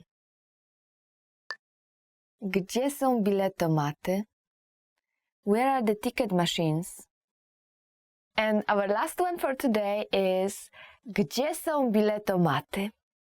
Where are the ticket machines? Gdzie są biletomaty? Actually, the word biletomaty or biletomat sounds very weird even for myself. Since it's a new word. It's basically a word that was created, I don't know, maybe 5 years ago, when we got those, you know, ticket machines, and saying something like maszyna na bilety, maszyna do biletów, maszyna gdzie się kupuje bilety, where maszyna, yeah? Maszyna means machine. So saying a long phrase like that was just really not the thing you want to do. And someone, I don't know, made this phrase, this word, biletomat. And right now we have biletomaty, I mean, of course, next to the metro, on some bus stops, on many tram stops, inside of a tram, inside of a bus as well. So not all, but many. So I wouldn't say it's always there, but many occasions, yes. I mean, in Warsaw at least. So what it is therefore is that if you buy like 30 minutes ticket and you are stuck in traffic jam, you cannot even go out of the bus and say, like, you know, save yourself paying a fine once your ticket is not valid anymore. But you cannot buy a ticket as well unless you've got this machine over there sitting there and waiting for you to buy a new one, which is very often the case. So that's actually pretty convenient, right? Top 10 must-know vocabulary for the restaurant. So our first word is kellner, waiter, and it's a masculine noun. So for example, if a waiter is very rude, you can say ten kelner jest bardzo niegrzeczny. Ten kelner jest bardzo niegrzeczny. This waiter is very rude. And our next word is kelnerka, waitress. So kellner is the masculine form, while kelnerka is the feminine. For example, you can say ile zarabia kelnerka? Ile zarabia kelnerka? How much money does a waitress make? So in general, the service in Poland is not that bad, but sometimes you may be unhappy with something, and if that's the case, it's okay not to tip, because the waiter or the waitress, they usually earn enough to cover their salary. But a rule in Poland would be to tip more or less 15-20%. But it's obviously up to you. So if you are more than happy with the service, you can go for 20%. If you are not so happy, you can go for 10 or just leave. Nobody will be angry at you. Our next word is almost the same as the English one, and it's menu. Menu. And with so many different restaurants, maybe there is some food you don't eat, something you don't like, And there is like vegetarian menu, and there is a vegan menu, and there is, of course, all the other types like pescatarian menu. So, for example, when you walk in the restaurant and you are not so much into fish or meat, you can just ask, czy mają Państwo menu wegetariańskie? Do you have a vegetarian menu? And surprisingly, even though Polish cuisine is so heavy on meat, we do have plenty, and I mean plenty, vegetarian restaurants all over, spread all over the Poland, but especially in Warsaw. Warsaw is being known as European capital of vegetarian food and vegan food. And of course, one of the very important words when you're in the restaurant is zamówienie, order. Zamówienie, order. So zamówienie comes from a verb zamawiać, which means to order. So in English it's the same, basically almost the same word. It's just noun and a verb, order and to order. In Polish it's zamówienie as the noun and zamawiać as the verb. So the waiter can come to your table and ask, czy mogę przyjąć zamówienie? May I take your order? Another very important word, not only for restaurant, but in general, is woda, water. Woda means just water. And I know that in some countries you can get water for free in a restaurant, but in Poland you pay for it always. Be careful when you order it, just check on the menu what the price is, because it can be actually pretty high, almost the same as juice or even beer sometimes. And we do have both sparkling and non-sparkling water. It's very popular. Both are. So, for example, if you are the kind of person who doesn't like sparkling water, you would like to ask for non-sparkling one, you would say, poproszę wodę niegazowaną. I would like to have non-sparkling water. And of course, when you finish the meal, the most important thing is dessert. Dessert. Dessert, you probably feel like you've heard it somewhere because it sounds so much like the English word. Dessert is dessert. Dessert. Dessert. So when the waiter or the waiters will be taking your order, they will probably ask at the end, czy życzy sobie pani coś na deser? Would you like something for the dessert? So we've got a lot of different desserts in Poland, and one of the most famous one would be szarlotka, which is an apple pie served with ice cream and with whipped cream. Another very good one, but available, I think, only for Christmas, is the popsit cake, which is the best for me. I like my favorite dessert ever. And of course, there is a lot of other pies. There's a wonderful cheesecake, very different from what you will see in all the other countries. So please be sure to try it out. Szef kuchni. Chef. So if you go with your friends to this very nice restaurant and you know that the chef here is very, very famous, you can say in Polish, szef kuchni w tej restauracji jest bardzo znany. The chef in this restaurant is very famous. Fast food. Fast food, which is just fast food. I guess the accent is more like Polish. And then another thing is that, you know that in Polish we change nouns, we change the endings. So even though it's an English word, we would still change it. So it's like fast food, fast foodów, fast food. So even though it's an English word, we'll still change it, like fast food sometimes would just become fast foodów. And we do have a Polish type of fast food as well, which is pretty old. This Polish type, it's actually Polish hot dog, and we still call it hot dog, but there is no sausage or anything or any meat inside. It's just mushrooms, and it comes from the time long time ago when we literally didn't have meat. It was very difficult to get meat.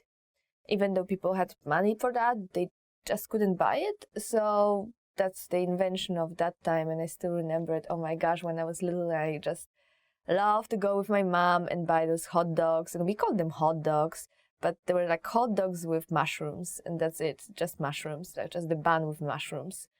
You cannot see them so often anymore. You can still probably when you just look around, but it's not that common anymore. If you are like me and you don't really like fast food, you will say nie lubię fast foodów. I don't like fast food. Restauracja, restaurant, and you can already hear it sounds very much like the English word restaurant, because it's restaurant. Restauracja, restauracja. And I guess you know that a lot of restaurants are being judged by having Michelin star or not having it. I don't think there is a lot of restaurants in Poland with Michelin star, but the one that do have it, they will be extremely, and I mean like extremely expensive. Nevertheless, if you find one, you can always say ta restauracja ma gwiazdkę Michelin. This restaurant has a Michelin star. Rachunek, bill. Rachunek comes from a very old Polish word which we probably don't use anymore. A verb, rachować. Rachować means just to count. And right now we would just say liczyć, not rachować. But this word, its form, it's still there in the word rachunek. Rachunek. And it's also very important to just look at your bill before you go back home, because sometimes people may make mistakes, on purpose or not on purpose, but just it happens. And if something is wrong, you can always say przepraszam, ale ten rachunek się nie zgadza. I'm sorry, but this bill is not correct. Want to speed up your language learning? Get access to all of our best PDF cheat sheets for free. Just click the link in the description and sign up for your free lifetime account right now. Top 10 phrases you will need for a date. So let's begin. Pójdziesz ze mną na obiad? Would you like to go out to dinner with me? So actually, if you say it like this, pójdziesz ze mną na obiad, it can mean both a lunch and a dinner. Because we still kind of live in this culture when dinner was actually lunch and then supper was something like a dinner right now. But I guess if we are talking about a romantic dinner, then everybody will just know it's we are talking about dinner or supper, not lunch. And there's plenty of nice places you can take your loved one in Warsaw, and not only in Warsaw. Plenty of nice coffee shops, plenty of nice restaurants, romantic restaurants, so be sure to try it out when you are in Poland. And then, if you are preparing for a romantic weekend, you can ask, masz wolne w ten weekend? Are you free this weekend? There is plenty of places you can take your loved one on the weekend for 1 or for 2 days trip. You can go to Krakow, you can go to Zakopane, to the mountains. Now, if you're a guy and you want to just ask your friend, your lady friend out, you can ask, chciałabyś gdzieś ze mną pójść? Would you like to hang out with me? So be careful, because this one may sound really weird if you do it in this weird voice, like, would you like to hang out with me somewhere? But if you just want to leave the decision on when or where to go, to your friend, then yes, or to your loved one, then chciałabyś gdzieś ze mną pójść, by just saying gdzieś, somewhere, you are not pushing anything on her, you just let her decide where she wanna go. Now, if there are any ladies watching us, if you wanna say to your loved one that you are so cute, and so nice as well, because both of those meanings are in the sentence, you can just say, jesteś taki słodki. You are so cute. So if your boyfriend brings you flowers or chocolate or anything else, or does something very nice for you, you can just say, jesteś taki słodki. Now, if a guy wants to say something like that to a girl, well, you can say jesteś taka słodka, which just change słodki to słodka.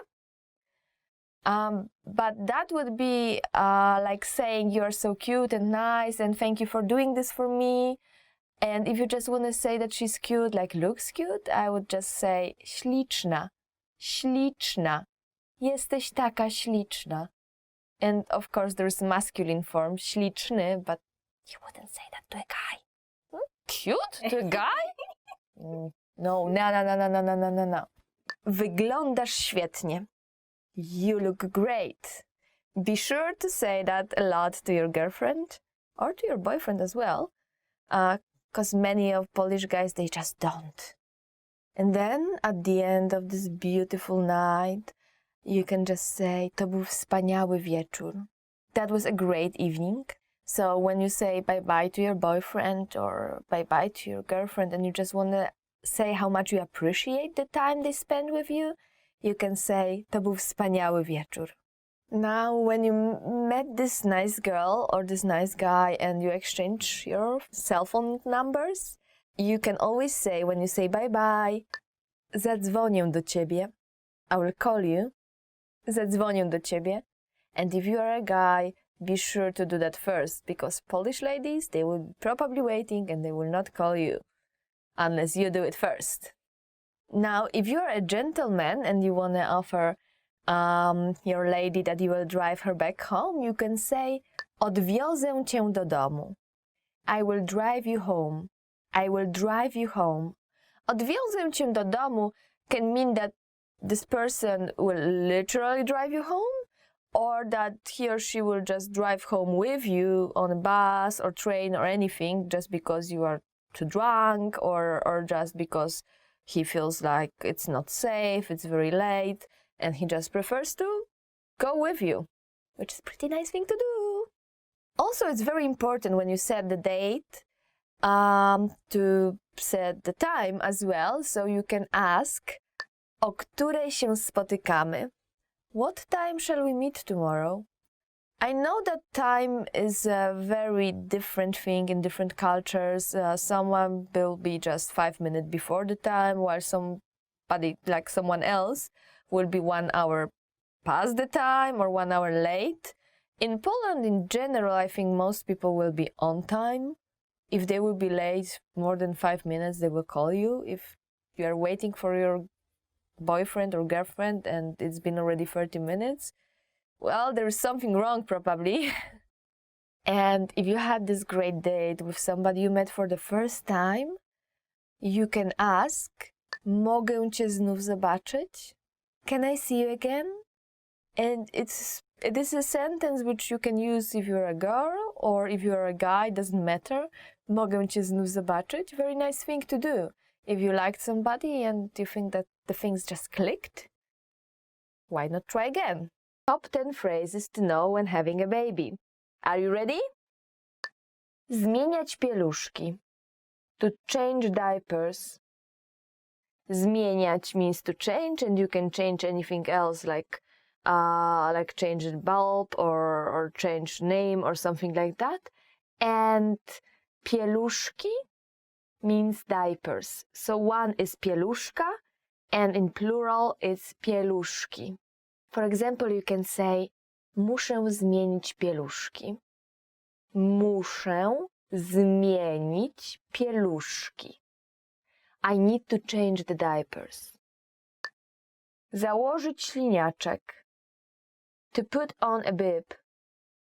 So our next phrase is założyć śliniaczek.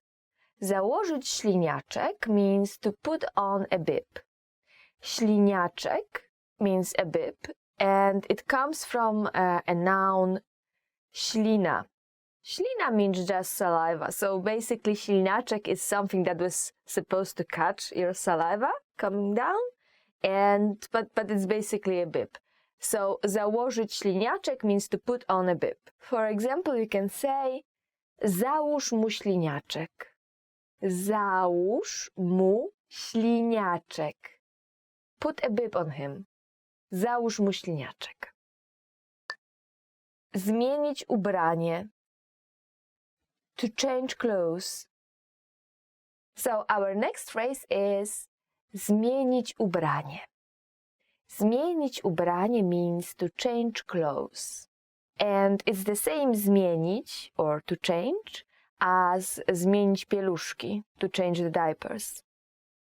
Zmienić ubranie, to change the clothes, you can use in a sentence like this. Zmień mu ubranie. Zmień mu ubranie. Change his clothes. Zmień mu ubranie. Śpiewać kołysankę. To sing a lullaby. So our next phrase is śpiewać kołysankę. Śpiewać kołysankę means to sing a lullaby. So, for example, you can say zaśpiewaj mu kołysankę. Zaśpiewaj mu kołysankę. Sing him a lullaby. Zaśpiewaj mu kołysankę. So one of the most famous lullabies in Poland is Wlazł kotek na płotek. Wlazł kotek na płotek. It's about a cat who jumped on a fence and then he was walking there and then he was singing or something like that, and it's very famous. It's being sung to kids all around the Poland. I will not sing it here. Zdrzemnąć się. To take a nap. So our next phrase is really important. It's zdrzemnąć się. Zdrzemnąć się. And it means to take a nap. Zdrzemnąć się. There's also a noun coming from this verb, and it's drzemka. Drzemka means a nap, and a verb associated with it is zdrzemnąć się. Zdrzemnąć się means to take a nap. So, for example, you can say dziecko musi się zdrzemnąć. Dziecko musi się zdrzemnąć. The child needs to take a nap. Kupić fotelik samochodowy. To buy a car seat. Our next phrase is very descriptive, and it's kupić fotelik samochodowy. Kupić, to buy, fotelik, sit, samochodowy, car. So, kupić fotelik samochodowy means just to buy a car seat. You can say, musimy kupić fotelik samochodowy. Musimy kupić fotelik samochodowy. We need to buy a car seat. Nakarmić, to feed. Our next phrase, or actually our next verb, is nakarmić. Nakarmić. Nakarmić means to feed, but it's a perfective form of this verb. So already, like when we suggest that somebody will be full after that, nakarmić, that's already over, finished. Even though we can use it in a future tense, it still means like something finished, like perfective, not imperfective. And for example, you can say trzeba go chyba nakarmić. Trzeba go chyba nakarmić. One has to feed him. Popychać wózek. To push a stroller. Our next phrase is popychać wózek. So, popychać means to push, the same as pchać. And wózek means stroller. So, popychać wózek means to push a stroller. And for example, you can say, tatuś z dumą popycha wózek. Tatuś z dumą popycha wózek. Daddy proudly pushes the stroller. Tatuś z dumą popycha wózek. Czytać książkę. To read a book. So our next phrase is czytać książkę. Czytać książkę means to read a book. For example, if you're asking somebody if he or she reads books to his children or her children, you will ask, czytasz książki swoim dzieciom? Czytasz książki swoim dzieciom? Do you read books to your children? Przygotować posiłek dla niemowląt. To make baby food. Our last phrase for today is przygotować posiłek dla niemowląt. Niemowlę, or in the plural form niemowlęta, means just babies. So przygotować posiłek dla niemowląt means to make baby food. And for example, you can say muszę przygotować posiłek dla niemowląt. Muszę przygotować posiłek dla niemowląt. I have to make baby food. Want to speed up your language learning? Take your very first lesson with us. You'll start speaking in minutes and master real conversations. Sign up for your free lifetime account. Just click the link in the description.